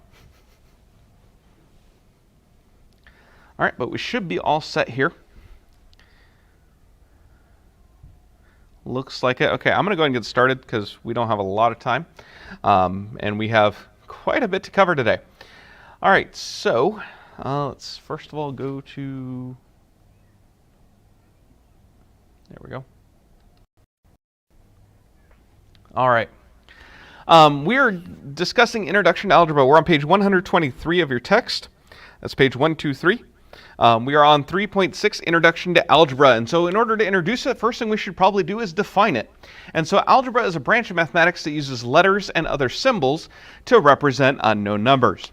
In arithmetic, you didn't really have this. And before this, anything you just basically called math was actually arithmetic. It's actually a specific branch of mathematics. Okay, mathematics is a very large field, and that's that is an understatement. Okay, it's like saying science. Which one? Okay, so that's the issue there, and so we are on. We're talking about getting this set up real quick. Okay, good. Whole thing's working. Good. All right, and so what would have happened a lot of times in elementary is you might have seen something like 3 plus box equals 5, and you would be asked to fill in the box, and you would know that the answer is 2. Okay, that's algebra. You've seen it since at least 2nd grade. Okay, obviously there's a lot more to it than that. We're going to approach it differently than just, you know, do you have it memorized? But that's algebra. Okay, the only difference now is we've given the box a name. Now we say 3 plus x equals 5, and we know that x is equal to 2. That's the only difference. The box just has a name now. That's it. Okay? Specifically, that name is a variable. Okay? On to the next point. These are the letters used to represent these unknown numbers. So you get, in this case, in the case of my previous example, x was my variable. Before that, the box was my variable. Okay? It's an unknown. Okay? Constant is an unchanging value. In the previous example, the constants there would be 3 and 5. Okay? So those would be your constants. So now that we have those basic terms out of the way, what is algebra? Well, that's just solving for an unknown. Okay? What is a variable? Well, that's just now we're naming the box that we've had since at least 2nd grade. I think you might have even seen it in 1st. I don't remember though. A constant is just an unchanging value, whether that be number, whether we represent that number with a symbol like pi, that 3.14159, so on, is unchanging. And so that we consider it a constant, it just has its own special symbol because it's not a distinct number. Okay? So with that, we need to talk about a couple things with notation in algebra. The first issue with notation in algebra is we cannot use the traditional time symbol. We cannot use that X time symbol because, as you may have noticed, one of our most common names for boxes is X. So 3 times X would end up accidentally looking something along these lines. That's not confusing at all. Okay, so we don't write it like that. There's a reason. Okay, boo. All right, so instead, we can note multiplication in 3 ways. The first one is raised dot. I'm not a huge fan of this method because it's very easily can start to look like a decimal. It's useful for quick, easy stuff, but for the most part, I tend to either use parentheses or side by side. We'll use side by side whenever possible when it's only a single number and then a bunch of letters. When we tend to have to use parentheses is when we have 2 numbers next to each other. Obviously, we can't just write 2 numbers next to each other because 2 times 5 or 25, those are not the same thing. 2 times 5 is 10, 25 is its own number. Okay, so we can't just smash numbers together, so we have to use parentheses or a raised dot. In the case of what I will typically do, I'll typically use parentheses and side by side as much as possible. I avoid the raised dot because it looks like a decimal. The book will probably use the raised dot quite a bit, but I avoid the raised dot, and then we never, ever, ever use the time symbol. Okay, it's too easy to confuse. Okay, so this is multiplication. Multiplication is what we call the default operation in algebra. If you do not see a sign, you're multiplying. Okay. So anytime we have a number outside the parentheses, that's being multiplied. Anytime we have the letters and numbers side by side like that, it's multiplication. Okay? If we want to do any other operation, we have to put a sign. Division also looks different in algebra. Okay? In arithmetic, you've seen this division symbol here. It can be used in algebra. We tend not to use it in algebra because it can look too much like a minus sign, especially if you're moving quickly. You probably would never have seen this particular thing in arithmetic as far as like with the X in it. Okay, but this right here is the division symbol, which notice, by the way, the 2 dots represent pieces of a fraction. Okay, the division symbol is actually a fraction bar with a top and bottom. You write the top first, the bottom second. Just mentioning it. So we have 9x over 4 or 9 over 4x. I prefer the first notation myself because it makes it clearer that we're going to multiply x and it doesn't accidentally end up in the denominator. Okay? We will never, ever, ever use this notation in algebra unless we're doing work off to the side. Okay? So that's how we're going to show division. We show it with a fraction bar. Okay? If you learn nothing else from me, every fraction bar is a division problem. Okay? Every fraction bar is a division problem. I need to keep turning this down. Hold on. Oh, why is that EQ so weird? And hopefully that's not too bad for you guys. All right, there we go. Cool.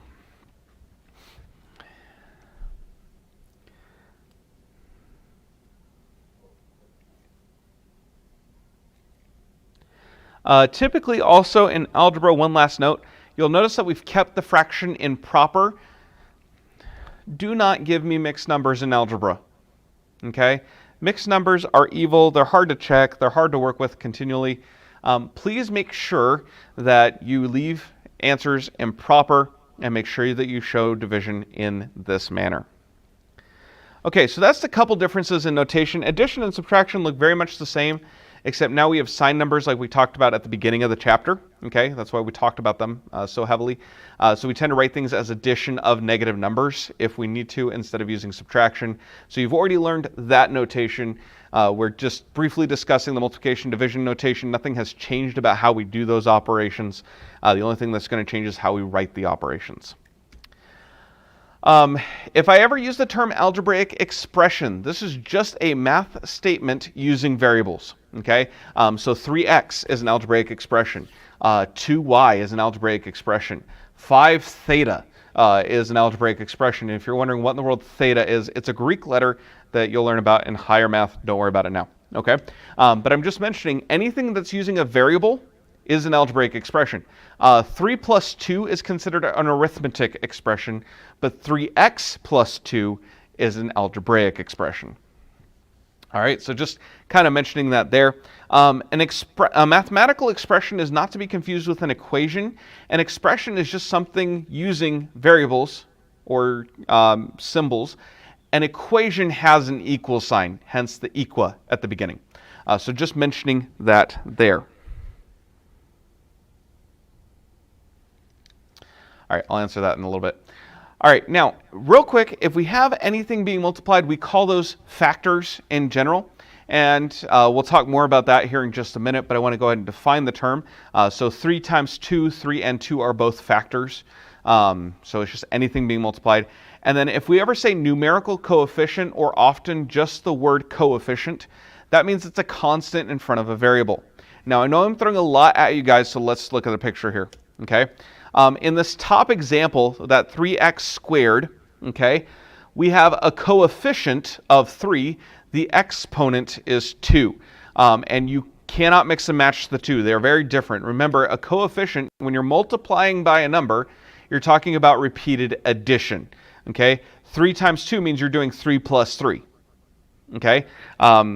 3 times 4 means you're doing 3 plus 3 plus 3 plus 3, okay? With an exponent, you're talking repeated multiplication. So if I had 3 squared, that's 3 times 3. If I had 3 to the 4th, that's 3 times 3 times 3 times 3. So you have to pay attention to where it is, because position and size matter in mathematics, okay? So if it's a regular size number in front, that's a coefficient. If it's a small number to the top right, it's an exponent.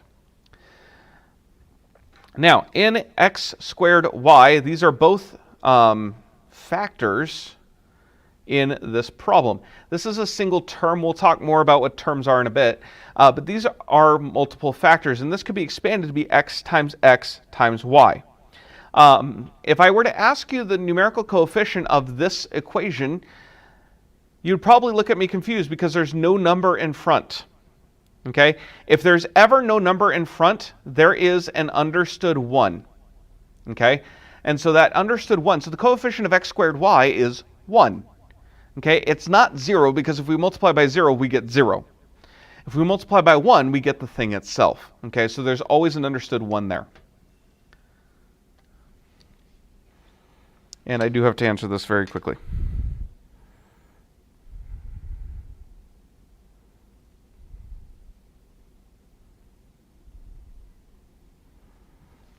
All right.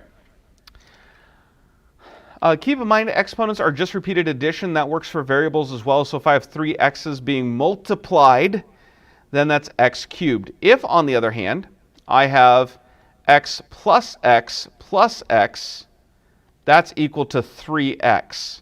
Coefficients mean repeated addition. You cannot change exponents with addition. Okay? You can't do it. Exponents mean repeated multiplication. So I'm showing them side by side here. Hopefully that makes sense when to use which. And finally, a couple things we've already talked about, but that I want to make sure that we go through and finish discussing. Anything to the first power is itself. Okay, so x to the first is x, and x to the 0th, anything to the 0th power is 1. 5 to the 0th power is 1. 6 to the 0th power is 1. 1 to the 0th power is 1.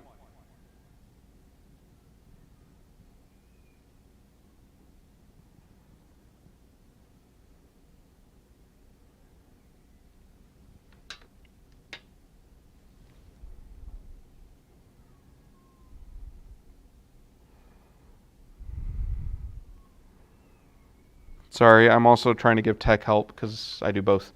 All right, so there's that. All right, so hopefully that makes sense. If that didn't make sense, later on, go back through, rewatch it, but watch it at a slower speed. That's the benefit of YouTube. All right, so let's talk about how to simplify some things. Let's say we want to simplify 6 times 5 times c times b times b. Okay, at the first one, these are two different problems. And so the first thing I'm going to mention is if there's multiplication we can do, we just do it. So we know 6 times 5 is 30. Okay, so we're going to go ahead and use 30. And then notice I have two b's. Now you'll notice I completely skipped c. One of the rules of algebra is that whenever we're going to put a bunch of letters together as factors in the same term, and again, I'll talk about terms in a minute, but if we're ever going to have a bunch of letters as factors in the same term, we go in alphabetical order. So B comes before C because that's where it is in the alphabet. So we're going to do B squared because this is multiplication, not addition. So I'm using an exponent, not a coefficient. And then finally, C just gets brought down as to the first. Okay, so that's how that would simplify. In the next one, okay, normally what we would do in arithmetic is simplify the parentheses first. We talked about order of operations at the beginning of the chapter. But what's x? How do I add 3 to something I don't know what it is? Well, that's where the distributive property we learned about earlier in the chapter comes in. We're going to distribute this 6. So we get 6 times x, which we just write as 6x. Remember, multiplication can be shown as side by side as long as you don't have two numbers. Okay? And then plus 6 times 3, which is 18. That is as simplified as this can get. Now, there's advantages to doing that we'll learn about later on in algebra, but for right now, that's what we're looking at here. This is using the distributive property to do that. I'm taking 6 times x, copying down my sign, and then doing 6 times 3. Okay, that's what we're doing there. All this is on page 123. Let's go ahead and go on to page 124, where we are given a nice little summary of what we're doing. And so, first of all, in that first section, if we have 5 times 3 times x, we're going to multiply the constants together to simplify, and so we'll get 15x. Notice there's no parentheses needed because we simply just don't need them. It's understood that 15x is multiplication. So we're going to take that 5 and 3, those two constant values, and multiply them together. Down here, you see the raised dots. The raised dots are correct, but we tend to prefer side-by-side notation whenever possible, but that's not the only thing we're fixing here. Notice that we have y before w. That doesn't make a lot of sense, especially in mathematics. As you get more and more variables, you want to keep things in alphabetical order so things make sense for longer. Okay, so we're going to fix this and say 9wy. We can do that because multiplication is commutative. We talked about that property earlier in the chapter as well. We're kind of connecting all the dots today, or at least half of them. Okay, here you'll notice we have a repeated variable. And so again, we're going to drop the parentheses because they're not needed, but then we're going to go ahead and take care of this repeated variable by giving it an exponent because this is multiplication. We're not going to use a coefficient here, we're going to use an exponent. So the 6 gets copied, we have 2 x's, so it's x squared, and then y. Again, the only reason why I use squared is because it was multiplication. Finally here, in 2x plus 4, we're going to take that 2 and distribute that 2 to every term, so that way hopefully then we can do something else with the problem. So we're going to do 2x plus 2 times 4, which is 8. Okay, that's what we're doing here. So that's the idea. Those are the simple rules, or simplification rules, that we need to follow. So let's look at example 3.6a. Okay, in part A, we see first of all 2 times 7. And so hopefully your instinct would be, okay, well, let's go ahead and do 2 times 7, because we can do that. That is regular math. I know how that works. All right, so 2 times 7 is 14, so we're going to write that down. Oh, ideally with a pen, not a laser pointer. All right, so we're going to go ahead and put 14. And then I notice that I have x's after my y. So I'm going to go ahead and take care of the x's first. And then I notice that they're repeated and that there's 2 of them. So I'm going to put x squared instead of writing x twice. Okay? And then finally, we'll bring the y along for the ride. And that is simplified. Okay, so we wrote the product of the constants as a numerical coefficient.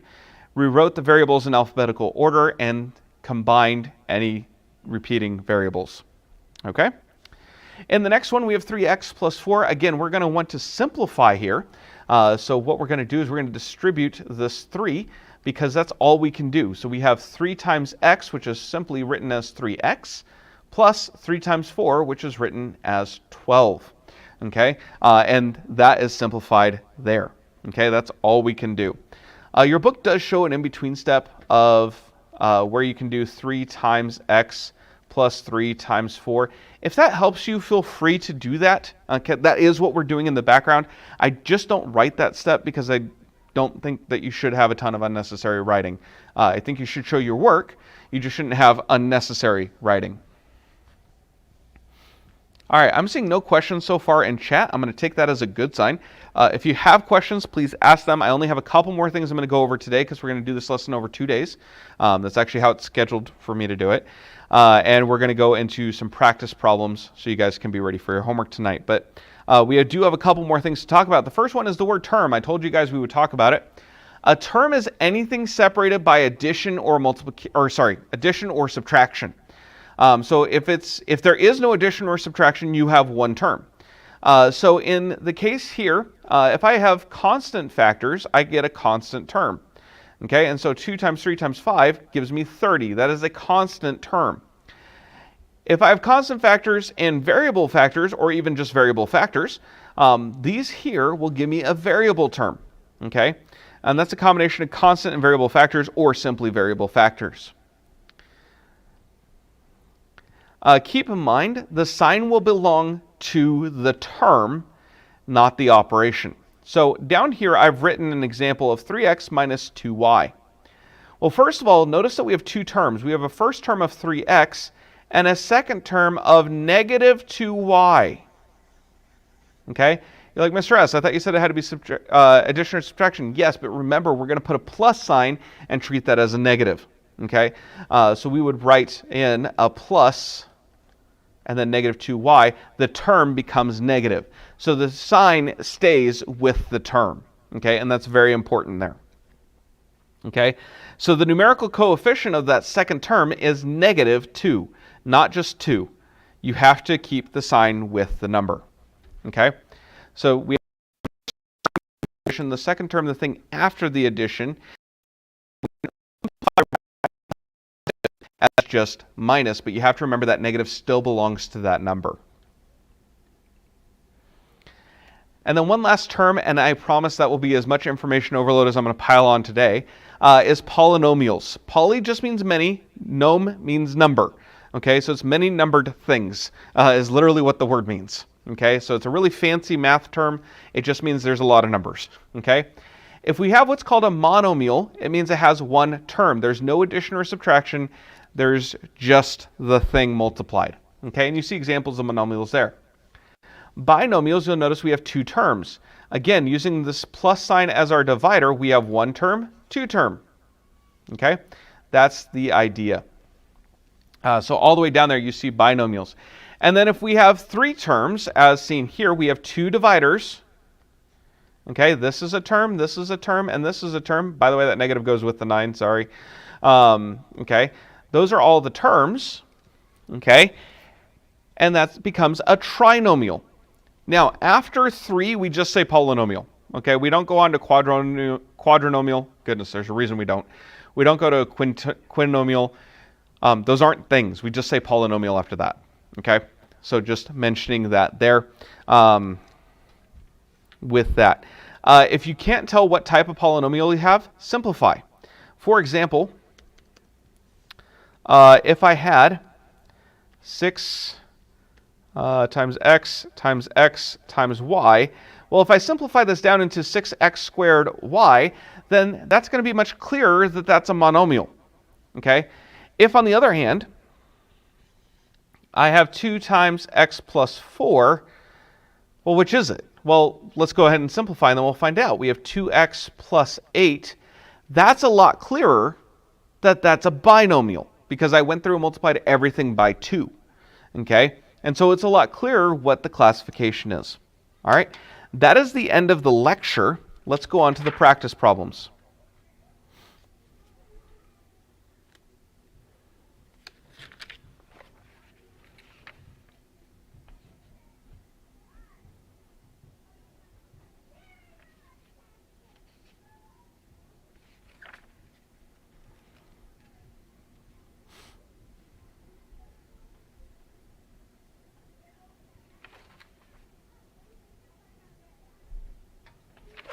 All right, so number 1 in practice 3.6, and I'm only going to be able to do a couple of these, so pay attention. All right, practice 3.6, number 1. All right, I'm told to rewrite each arithmetic expression as an algebraic expression. Oh, I'm not going to need a lot of room then. So let's just do number 1. I'm told I have w divided by 11. Well, remember that all we do is we make it a fraction, so we just put w over 11. That's the correct answer, okay? And make sure you're filling in page 126 as we go, so you guys both have examples, and so you guys know how to do this for homework tonight, and so you can go back and look at it as practice. So make sure you look at this. Number 1 is that. Number 2, okay, we are given 3 times c. Well, again, that x is going to be confusing, so we can simply write this as 3c. Okay? We don't introduce parentheses or raised dots unless we have numbers next to each other. The book will often show all of them. We really do prefer it without any sort of notation. It's understood to be multiplication. Okay? I'm going to go ahead and create a dividing line between my numbers and the problems. There we go. Number 3, we are given 3 over 7 times z. Okay, so we have 3 over 7 times z. Again, we can't keep that x there. So we can either write 3/7 z, or the way I prefer to write it is 3z over 7. Again, the reason why I prefer it is it makes it simpler. It's 1 unit, okay? And it keeps the variable from accidentally making its way into the denominator, because I've done it, okay? I have had sloppy handwriting be the end of me, and so I'm trying to help you guys avoid that same situation. All right, let's look at number 4. We have a divided by b. Again, we can simplify this by just putting a over b. That's it. That's all we do. Number 5, we have 8 times a minus 4. We know how we could simplify this, but we rewrite this as simply 8 times a minus 4. Nothing else changes. We just get rid of the time sign because of those parentheses. We know it's going to be multiplication. And finally, number 6, we are given t times v times x. Okay, and you can see here how that's already a problem. And I've tried to make the variable x look different from my time symbol, but this is already looking very confusing. So this is why we don't do that. And so, again, we need to write it in alphabetical order. So, oh, it already is. So we're just going to put t, v, x. It's understood multiplication. Okay, that's how we write it. So that's 1 through 6. You guys have just a second to write that down, or to finish writing that down. You should have already been doing this. All right, if you need that for longer, again, this is a video. You can back up. So let's move on. Right. So we're still in practice 3.6. Let's look at number 7. And I'm only going to do a couple of these. Because once you get the hang of it, this really isn't too bad. But in number 7, we're given the expression 18ab. Okay, your numerical coefficient. Okay, so you're given the expression, you're given the numerical coefficient, and then you're asked for the variables. Okay, so my numerical coefficient is just 18. Whatever the number is in front, that's what I'm writing down. Then my variables are a and b. Okay, it's just the 2 letters. Okay, that's it. That's all we're doing. So if I look at number 8, I have negative 7c. So my numerical coefficient is negative 7. That sign stays with the number, not the letters. And finally, the variable is c. Number 9. We are given 13x squared y to the 5th. Well, our numerical coefficient then is 13, and my variables are x and y. You say, what about the 2 and 5? Well, those are exponents, but they're not variables, and they're not coefficients, so we just don't write them. They're important, they're just not what we're being asked. Number 10. We have simply mn. Well, remember, if there's no number in front of an expression, the numerical coefficient is simply 1, because that's what we would multiply by to get mn. All right, and then finally the variables are m and n. Okay, so that's straightforward there. That's where this one comes from, though, is the fact that we can't make it 0. If it's 0 mn, we don't have any mn. Clearly we have 1. It's just like if you say you have an apple. You don't normally go around saying I have 1 apple. We say we have an apple, and it's understood to be exactly 1. Okay, same idea here in algebra. Number 11, I guess I'm just going to go ahead and finish these. Number 11, we have negative 2t squared. So my number in front, my numerical coefficient is negative 2, and my variable is t. And finally, with number 12, we have ac cubed. Well, again, there's no number in front, so we're going to put a 1 because it's multiplied by 1.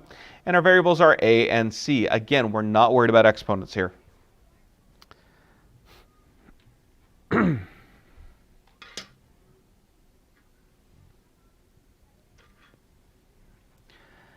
All right, in the next section, if you guys need more time to write this down, I'm sorry, you're going to have to use the fact that it's a video to your advantage, but we have to get going because I am out of time, or running out of time. So 13, let's go ahead and give myself a line here. So number 13, we have 2 times 6 times x, and we're told just to simplify each expression. Well, one of the first things we can do is we can just multiply coefficients. So 2 times 6, that is 12, and I can simply write x afterward, and that indicates multiplication, and there we go, it's simplified. For number 14, we have 8 times n times m. Well, first thing I notice is that n and m are backwards. Okay, so we need to go ahead and fix that, and then we don't need the raised dots. So we can just write 8mn, and that's simplified. In number 15,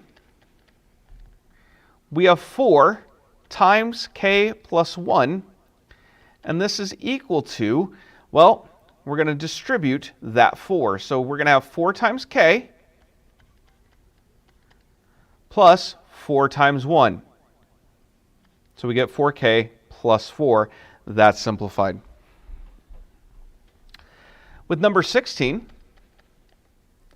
we have 3 times x times y.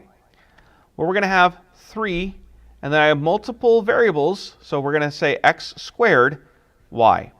Okay? And again, we're just dropping the parentheses because they're not necessary. Number 17, we have 5 times 4 times v times v times u. So first thing we can do is we can do 5 times 4, which is 20. And then u comes before v in the alphabet, so we'll write u first. And then there's 2 v's being multiplied, so we're going to give it an exponent. So we're going to have v squared. It's very important, very quick note here. I don't have a lot of time. Very quick note, keep variables lowercase unless you're explicitly given an uppercase variable. In higher math, they do matter. Capital P is different from lowercase p in physics. You have capital F being very different from lowercase f. You have capital, I'm trying to remember. Anyway, just to say, long story short, it matters. So make sure you keep these lowercase. Number 18, you have 5 times x plus 8. So we have 5 times x, because we're going to distribute this, and then we're going to have 5 times 8, so which is, goodness, 40. Okay, so we have 5x plus 40. Okay, I'm not going to do this on the screen, but pay attention because we are still going. But I'm not going to do this on the screen. Look at your textbook. If you look at number 19, that expression 3abc, I'm not going to go through and do the entire problem, but specifically we're looking at the type column, and we know we have 4 choices. Something can be a monomial, which means it has 1 term, a binomial, which means it has 2, a trinomial, which means it has 3 terms, and a polynomial, which means it has more than 3. Okay, and that's how we'll word it. So number 19, if you look at that expression 3abc, you'll notice there's no addition or subtraction. And so if there's no addition or subtraction, you have 1 term. And so that's how many terms are there, and so it's a monomial. In number 20, you notice we have 3 terms, so that makes it a trinomial. In number 21, you have 2 terms, so that makes it a binomial. In number 22, 7RS, you have 1 term, so it's a monomial. Okay? And I'll leave you guys to look at 23 and 24. You should be able to pick up those 2 from there. Tonight's homework. Yes, you do have homework. Yes, it is due Monday. Please submit it on Google Classroom if at all possible. If not, you can bring in a paper. But I would very much prefer you guys to use Google Classroom because then we don't have papers going back and forth any more than absolutely necessary. Real quick, tonight's homework is homework 3.6, numbers 1 through 28. 3.6, numbers 1 through 28. That was originally marked as due today, but obviously I hadn't taught the section yet. So you're doing the first half of the homework section, homework 3.6, numbers 1 through 28 all. Okay, so you guys are doing homework 3.6, numbers 1 through 28 all. If there are different directions on the assignment, for example, oh, you know what, just let me look it up. And then I need to be done. Where is my classes? Okay. Classes, pre-algebra. The instructions say all. Okay. So homework 3.6, numbers 1 through 28, all problems. You're going to complete that on separate paper and scan it into Google Classroom. I look forward to seeing you guys in person on Monday.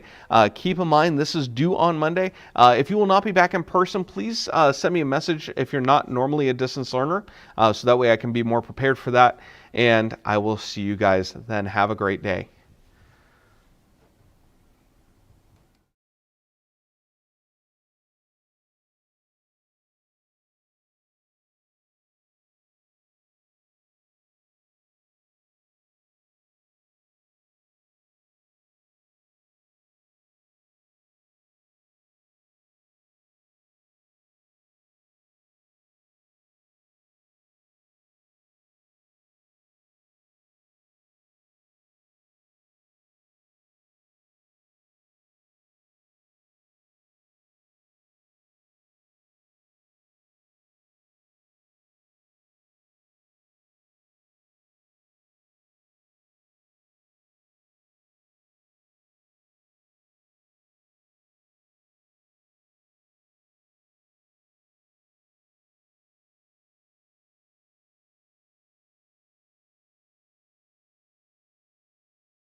All right, welcome to class. There is no more talking in the chat.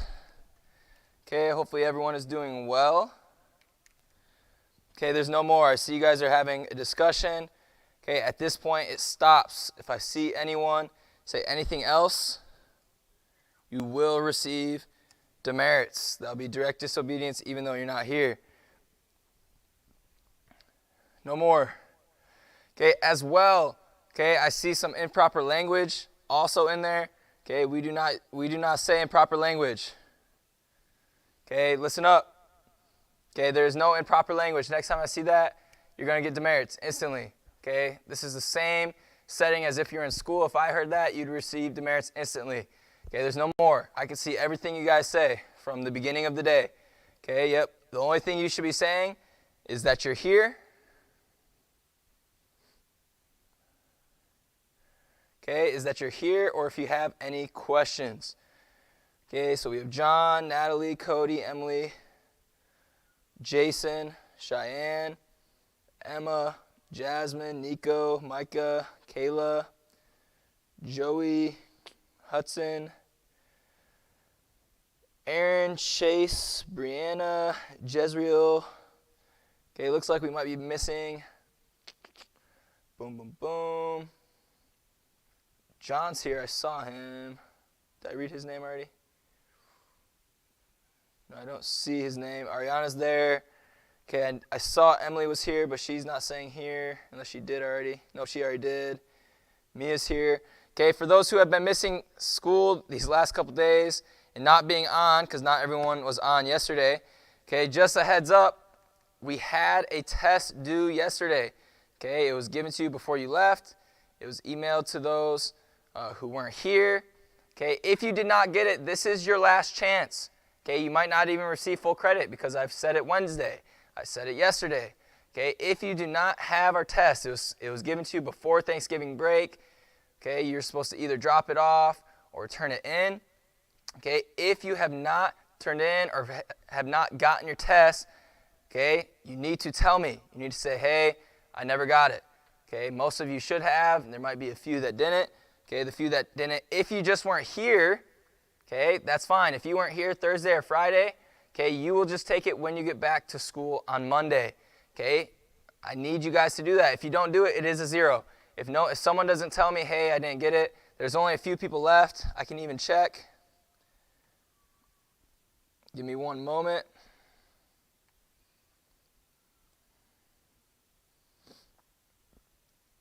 The people that have not turned it in yet. Okay, Micah, but Micah wasn't here. So Micah, you'll take it when you get back. Joey, I do not have your test 3. Cheyenne, I do not have your test 3. Jose, I do not have yours. Jezreel, Jaden, Emma, and Nico. Okay, those are the people I do not have your test. If you don't have the test, okay, my number, here's my number, write it down. 989-992-3022. Okay, you can message that number. Your parents can message that number. Okay, it's my personal number. Okay, you have that. I will not do calls unless your parents are calling me. Okay, if you need the test, you need to let me know. Okay, it's your job if you miss school to communicate with your teachers. Okay, if you have not turned it in, which I just said you have not, okay, you need to turn it in. Okay, let me see if anyone has said anything. Okay, those are some announcements.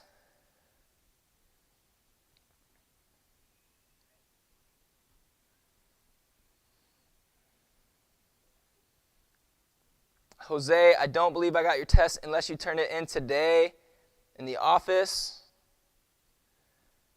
Welcome, Erica. Jezreel, if you were sick, then you're taking it when you get back on Monday. If you're coming back, if not, you need to let me know. Okay, that's our next announcement. Okay, there might be some of you that aren't coming back to school on Monday, because Monday, as of right now, is the day we're coming back. Okay, if you're not coming back Monday, you have to tell me. Okay, because then that means if we have a quiz or something, I have to send it to you or get it to you somehow. Okay, and if I don't know, the only one as of now that's a distant learner, okay, I have Mia. And then Jezreel said he's going to be distant learning. So those are the only 2 I know. Okay, so you need to let me know ASAP. If you don't, and say you miss a quiz and you never told me you're distant learning and you're not here in person, you won't receive credit for it. You'll get a 0 on it as well. It is your responsibility. Okay, before we get started, I was told it is Cody's birthday. Okay, so I can't really sing, so I don't know how you want to do that, but I will say happy birthday, Cody. Hopefully you have a great day today, maybe an awesome weekend plan, maybe go to cabin or somewhere, have fun. Hopefully you have a great day. Happy birthday. Can't wait for you guys all to be able to come back. Okay, make sure everyone that's in basketball, especially guys, keep on working hard. Okay, go outside and run a little bit. Do some push-ups, some sit-ups, practice ball handling and shooting, whatever you're able to do at home.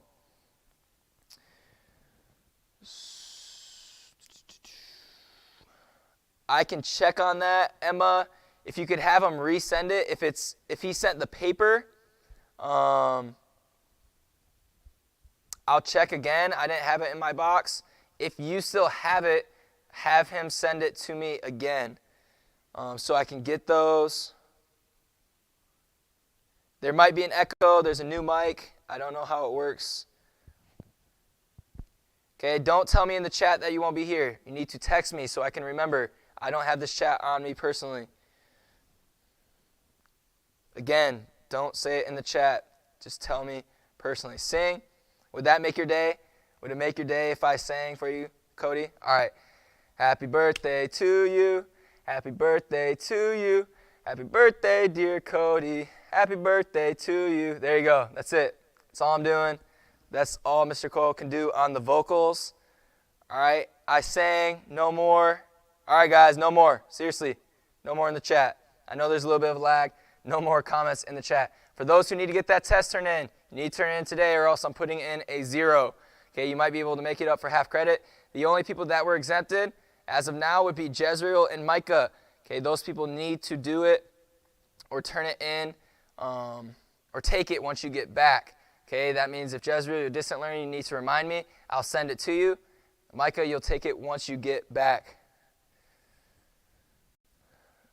Yes, vocals. That was epic. Never again will you ever witness me singing. Sorry I didn't squeak, Jason, to disappoint. All right, no more. For real, no more. Happy birthday, Cody. Seriously, I hope you have a great day. Hopefully you get maybe some awesome gifts. Can't wait for you to come back in person. But we're going to start our notes. Okay, we are starting a new chapter. Okay, so on Monday you will receive those notes. You can go back and fill them in. But we're starting a new chapter. We're also going to review. We're going to review today for a quiz we will have on Monday. Okay, we're going to review at the end of today for a quiz we will have Monday.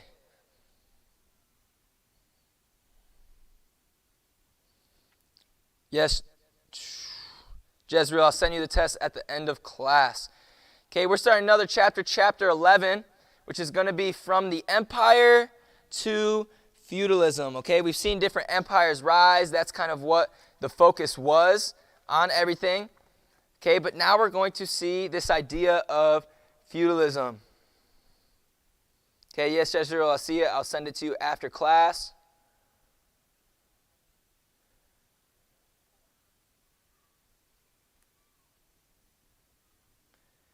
No, we can't do a game. No more. Okay, again, Jose, do not tell me in the chat. Okay, you need to either have your dad text me, have your sister message me, My School Works. Okay, I think your dad actually already said it, My School Works, so I already know that anyways. So I'll try to remember to get everything to you. Cheyenne, again, that is your last warning. We do not use words like that, certainly not in chat, not out loud, not ever. Okay, no more. John, everyone, no more. Next person to say something in chat will receive demerits. Okay, we got to be civil as well. Okay, so here we go. Thank you, Cheyenne, for deleting that. Here we go, chapter 11. I'll put these up here on the screen before I forget.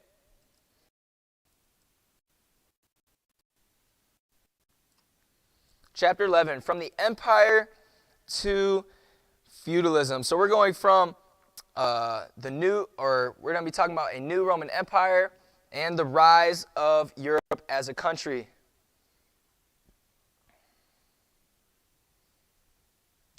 There's nothing I can do to help you. I'm sorry.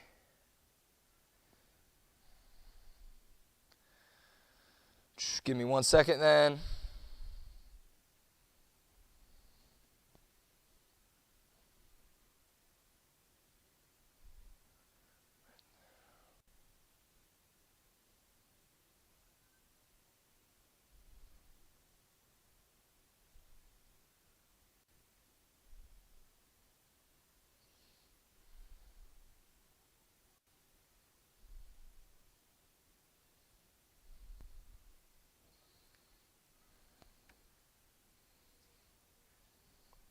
Okay, no more, guys. Seriously, no more.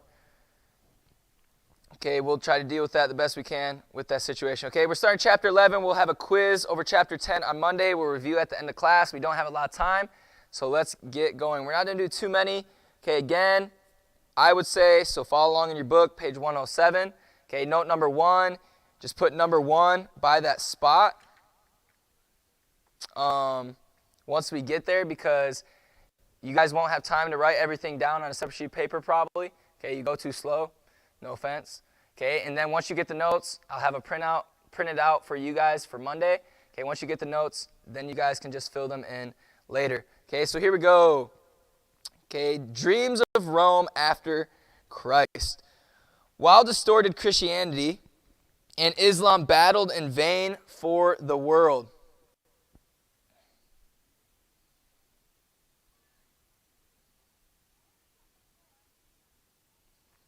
Yes, we're dealing with it, Jezreel. I know. Okay, because so many events of history have, in one way or another, been a response to Christ, we now focus on the relatively small part of the world to which Christianity, in a very distorted form, was for a long time largely confined.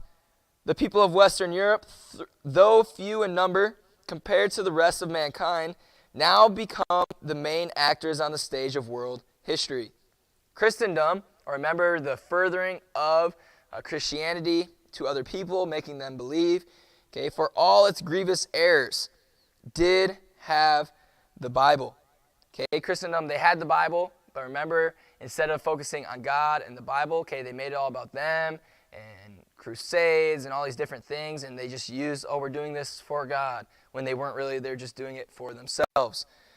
Okay, though distorted, the simple but powerful truths of the Scripture might someday be seen clearly again. With God's Word in its possession, Europe had tremendous potential for progress in politics, economics, philosophy, science, and all areas of life. Unfortunately, distorted Christianity held such a grip on Western Europe that we can see little cause for optimism in the Middle Ages beginning around AD 500. Okay, let me grab a drink of water. Okay, invading German tribes had shattered the unity that Western Europe had known under Rome.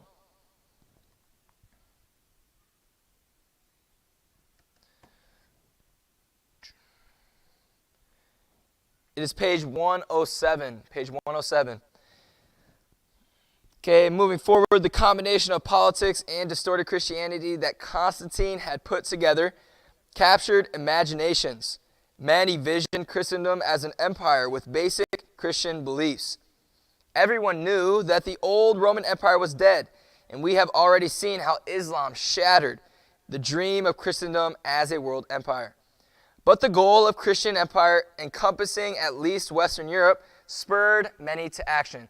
So this Roman Empire and Christendom couldn't conquer the whole world, so they said, hey, we'll rule this area of Europe. It's okay, just jump on. We haven't even started the notes essay, but we are starting a new chapter. We're on page 107 on the bottom right. Okay, again, you'll get those notes once you're back in school on Monday. Okay, for now, underline it, highlight it, put a number by it, something in your book.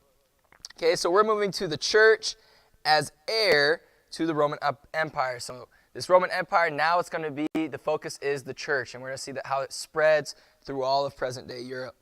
Okay, filling a power vacuum. For a while, the Roman Catholic Church, or just the Roman Church, supplied almost the only unity in Europe after the massive Germanic invasions and the fall of Rome. Popes such as, our first note, Gregory the Great, which ruled from 590 to 604, he helped fill the power vacuum in Europe. Okay, he was the pope who ruled from this time. Okay, he helped fill the power, especially in the city of Rome. Too many, it seemed, that the church had inherited the authority of the old Roman Empire. Okay, so we're going to see some church organization with this. Okay, the church certainly resembled the old empire, for like Rome, it had become a vast bureaucracy. Its territory was divided and subdivided into units with the same names as similar political units in the old empire, such as these two things. Note number 2, we have diocese and parish. These are the two political units used in the division of the territory. Thank you for letting me know, Cheyenne. Okay, so make sure, you could have been here Wednesday. I don't think the power was out quite that early. Okay, but our test was due yesterday.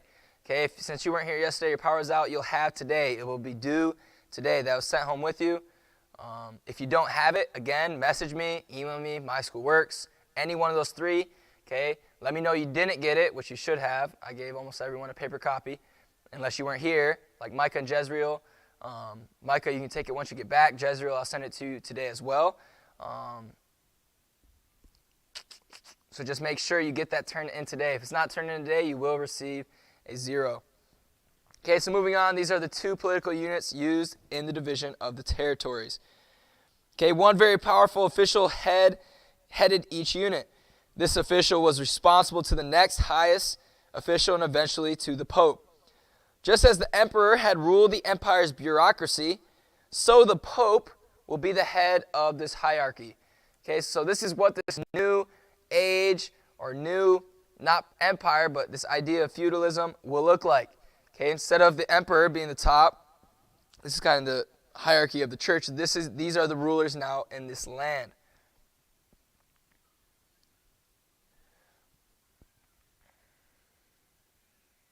Joey, if you don't have to take this one, which actually I think you are right, you're fine. I'll just put E in yours.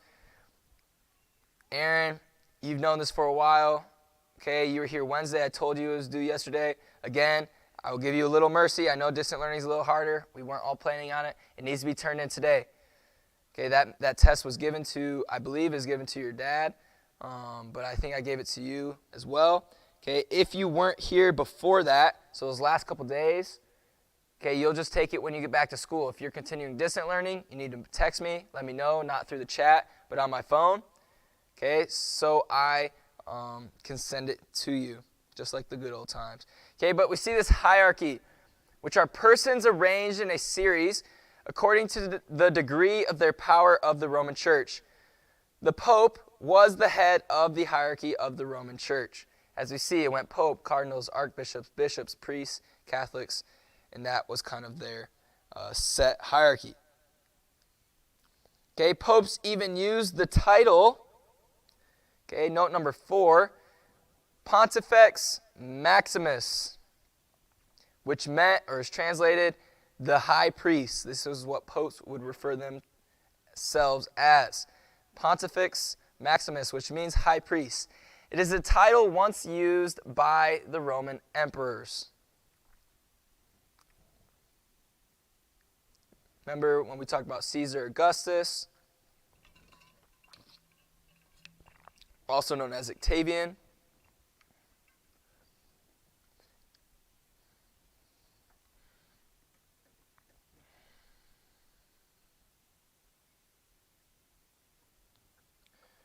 Okay, moving on.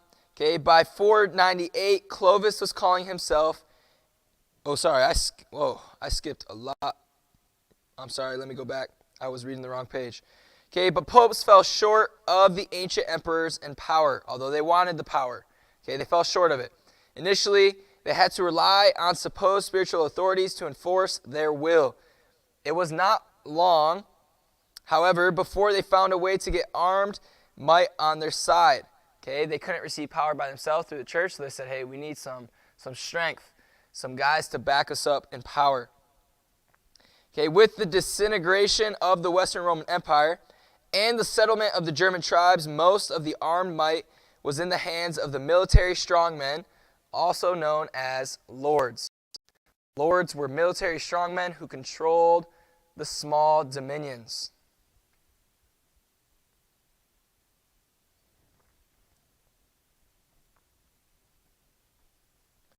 Okay, these are the people who control the small dominions. Okay, so this is going to lead us to a few different groups of people, a few different lords or strongmen.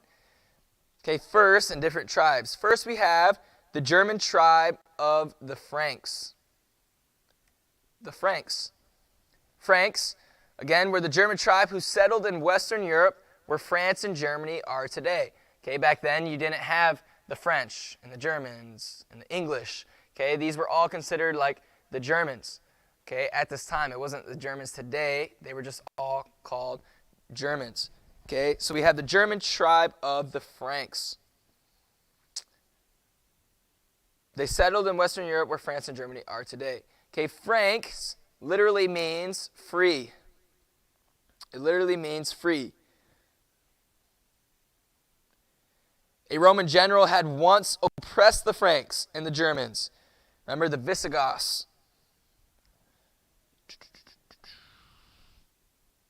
But they shook off the cruel yoke of the Romans and won their freedom. The Franks' love of freedom would be critically important for the future of the world. Although they had few power lords among them, the freedom-loving Franks established the first large empire.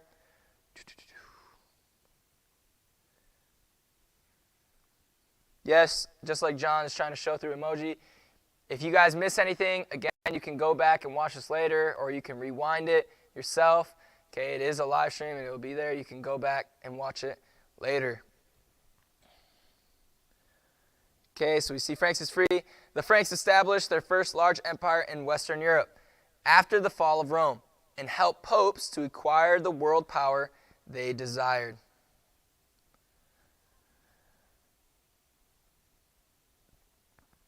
Okay, these are the Franks. This is going to lead us to this ruthless and crafty ruler.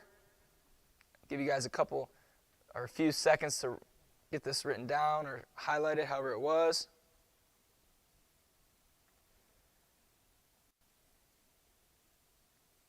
Good to have you, Nico. It's a little late.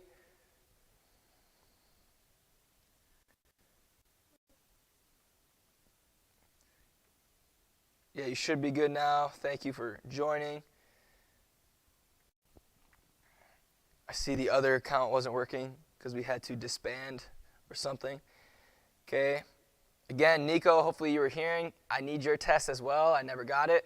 Okay, if you don't have it, text me and let me know. Have your dad or someone or you text me and let me know that you never got it, which you should have. But if you didn't, okay, that needs to be turned in today as well.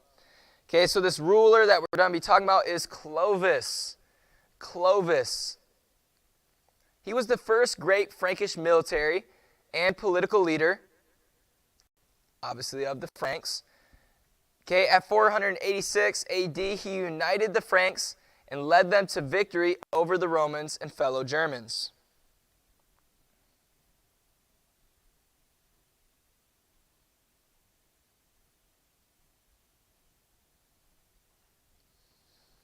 So with this strength Clovis is showing, he's going to begin this line of kings called the Merovingian. Give you guys a little bit of time to write this down. Again, if you miss anything, you can go back in the stream either after, or you can go back and watch that. Get whatever you guys missed. But we have this line of kings. Note number 10, the Merovingian. If I say that wrong, I apologize.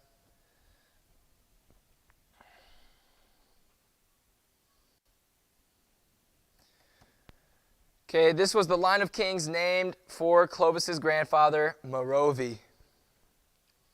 Merovi, his These people died, or when Clovis got the throne in 481.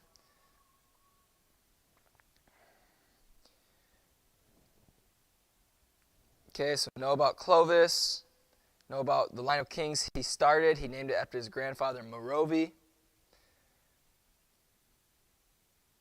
Okay, this area that Clovis is conquering and becoming the ruler, and we're going to see the king of, is going to be Clovis's kingdom. Soon covered this area formerly known as Gaul. Formerly known as Gaul.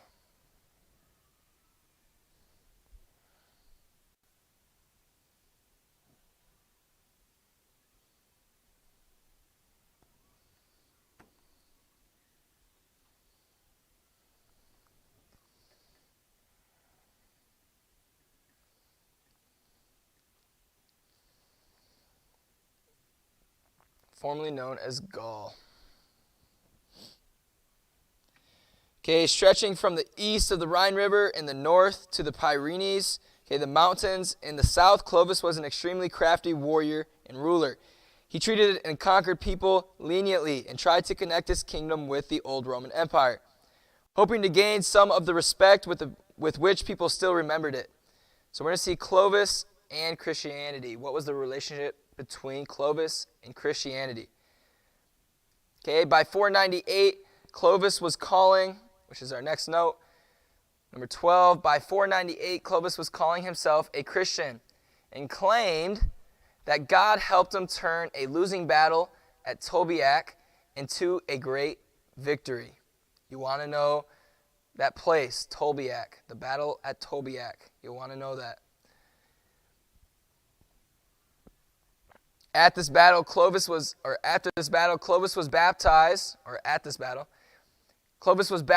with 3,000 of his soldiers on Christmas Day in 498 AD.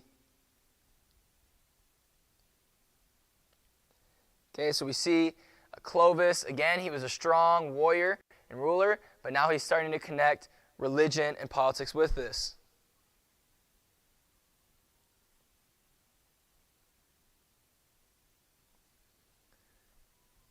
Okay, it looks like we have Nico back on. I'm sorry, Mrs. Walling, if there's some problems. We got rid of the Red Tail Woodco one just because it seemed like someone else was trying to use that one. I don't think it was Nico putting all those messages in. So we blocked that one for now. So Nico hopefully is good under that account. Okay, so we see he's trying to use religion for him to be able to do that.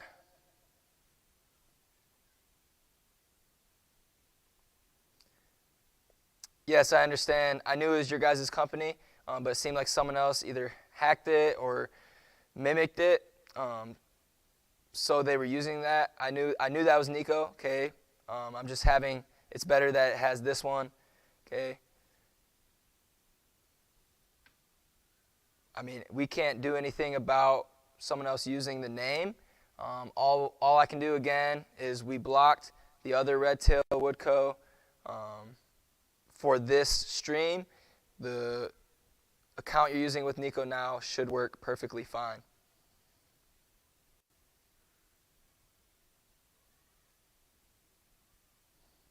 Thank you, Mr. S, for helping out with that.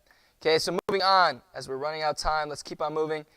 Okay, Clovis, as I was mentioning, combined his politics and strength and religion, and even the church council in the city of Orleans. Okay, again, we're seeing this pursuit and building of religion and politics, how they're being twisted together using religion for power rather than what it's actually for. Okay, but after Clovis died in 511, his descendants ruled until 751, but eventually replaced their united kingdom with their own personal crimes. Okay, so the crimes that used to be there that they thought they were getting rid of, they caused their own. Okay, so we see that there were kings and popes all searching for power.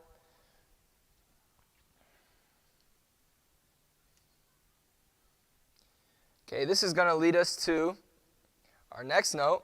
Okay, note number 15, which is where mayors of these different palaces, or mayors of the palace, okay, these officials eventually took over the king's duties. Okay, these Merovingian kings, they were interested in private. Okay, they did things for their own pleasure and moral things. Okay, gradually, these officials, known as the mayors of the palace, eventually took over the king's duties. Okay, one of the most famous of these mayors of the palace, give you guys a little time to circle, highlight, or write this down. One of the most famous of these mayors of the palace is the man known as Charles Martel. Charles Martel. This is the most famous of the mayors. He supported the missionary work of the bishops, or Bishop Boniface, in northern Gaul. Okay, you want to know who that is? Bishop Boniface. Okay, Charles Martel was a mayor of the palace who supported Bishop Boniface's missionary work in northern Gaul. Charles Martel thought his assistance with the church would help him hold on to his conquest. Again, he thought, hey, I can help religion. Hey, they'll back me up, and that will back up my cause for being a leader. Okay, he also wanted the church's support against powerful new enemies to the south. Okay, he wanted all this power for himself. This is going to bring us to the quote-unquote hammer. When the Muslims pushed north from Spain in 732 AD, Charles Martel met and defeated them at the Battle of Tours. The Battle of Tours. Okay, this is when the Muslims pushed north from Spain in 732, as I mentioned, and Charles met them here and defeated them at the Battle of Tours.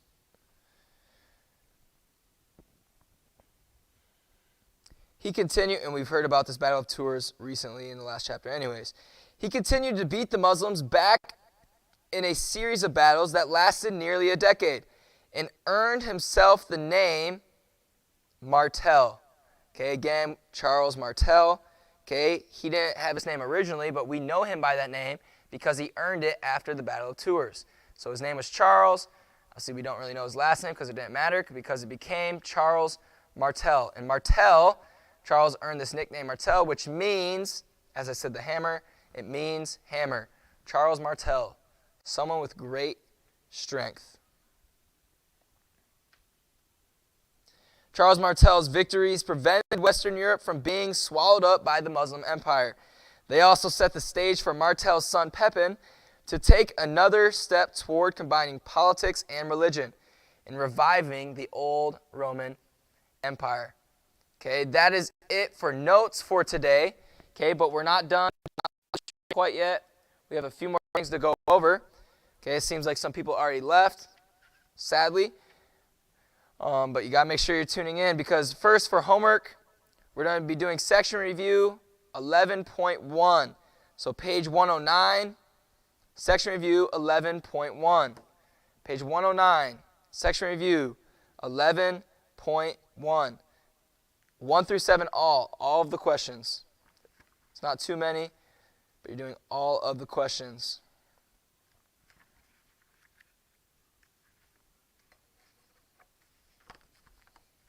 Okay, make sure you get that homework written down. Page 109, section review 11.1, 1 through 7 all. Okay, for the last 5 minutes, we're going to review for our quiz that we will have Monday. Again, if you're distant learning, other than Mia, because I already know she's distant learning, if you're distant learning and you won't be here Monday, you need to let me know before that time. Okay, Jezreel has already told me, so I know. Okay, I need to know, because then I will have to send you the quiz as well. It is your responsibility to do that. Okay, hopefully you're paying attention to the stream so you know that. Okay, for our quiz, okay, I'm trying to help you as much as I can. Okay, I'm not giving you exact answers, okay, but I will help you with what is on it. It's a little late for me to tell you what last night's homework was. Their chase. That homework will be due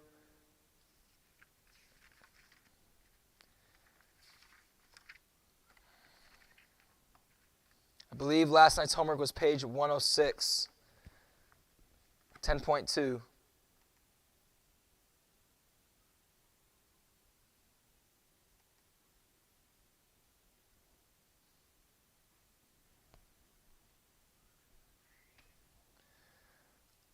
Last night's homework was 10.2, as I just said. Tonight's homework is 11.1. Okay, so we got to use these last few minutes to study for our quiz. Okay, the first 1 through 5, okay, it's matching. 1 through 5 is matching, and they're matching with all of the different crusades. Okay, so you need to know these things. I'm telling you what to know. You're going to have to review in your notes in the book what they were. Okay, you need to know what the first crusade was. The first, second, third, and fourth crusade. You need to know all 4 of those. First, second, third, and fourth crusade. Know what happened in those. First, second, third, and fourth crusade. Thank you, Emily, for helping him out. Okay, you also need to know the Children's Crusade. Good thing, Chase, it's all due on Monday, so you can finish it still. Okay, you also need to know Children's Crusade and the Peasants' Crusade. Okay, those are your 6 options. There's 5 answers. Okay, you need to know first, second, third, and fourth crusade. You need to know the Children's Crusade, and you need to know the Peasants' Crusade. John, tonight's homework, I just said it, page 109, section review 11.1, all. 1 through 7, all. Okay, then there's some short answer on the quiz. There's 5 of them. Okay, we have 3 minutes left, so please pay attention quickly. Okay, question number 6 says this. Which pope proclaimed the beginning of crusades for control of the Holy Land? Which pope proclaimed the beginning of crusades for control of the Holy Land? Okay, the answer is Urban II. Urban II. Question number 7. During what battle did the Seljuk Turks conquer Asia Minor? During what battle did the Seljuk Turks conquer Asia Minor? Again, if you missed something, do not ask me to repeat it. You can go back and watch it again yourself. It is the Battle of Manzikert. The battle that the Seljuk Turks conquered Asia Minor is the Battle of Manzikert. Number 8, in what year did the Catholic Church officially split? Okay, I'm not going to tell you that one. You got to go back and look in the notes. It's in your notes. It's in your book. Okay, this quiz is over 10.2, if that will help you at all. Number 9, the end of the Eastern Roman Empire was marked by the capture of what city? The end of the Eastern Roman Empire was marked by the capture of what city?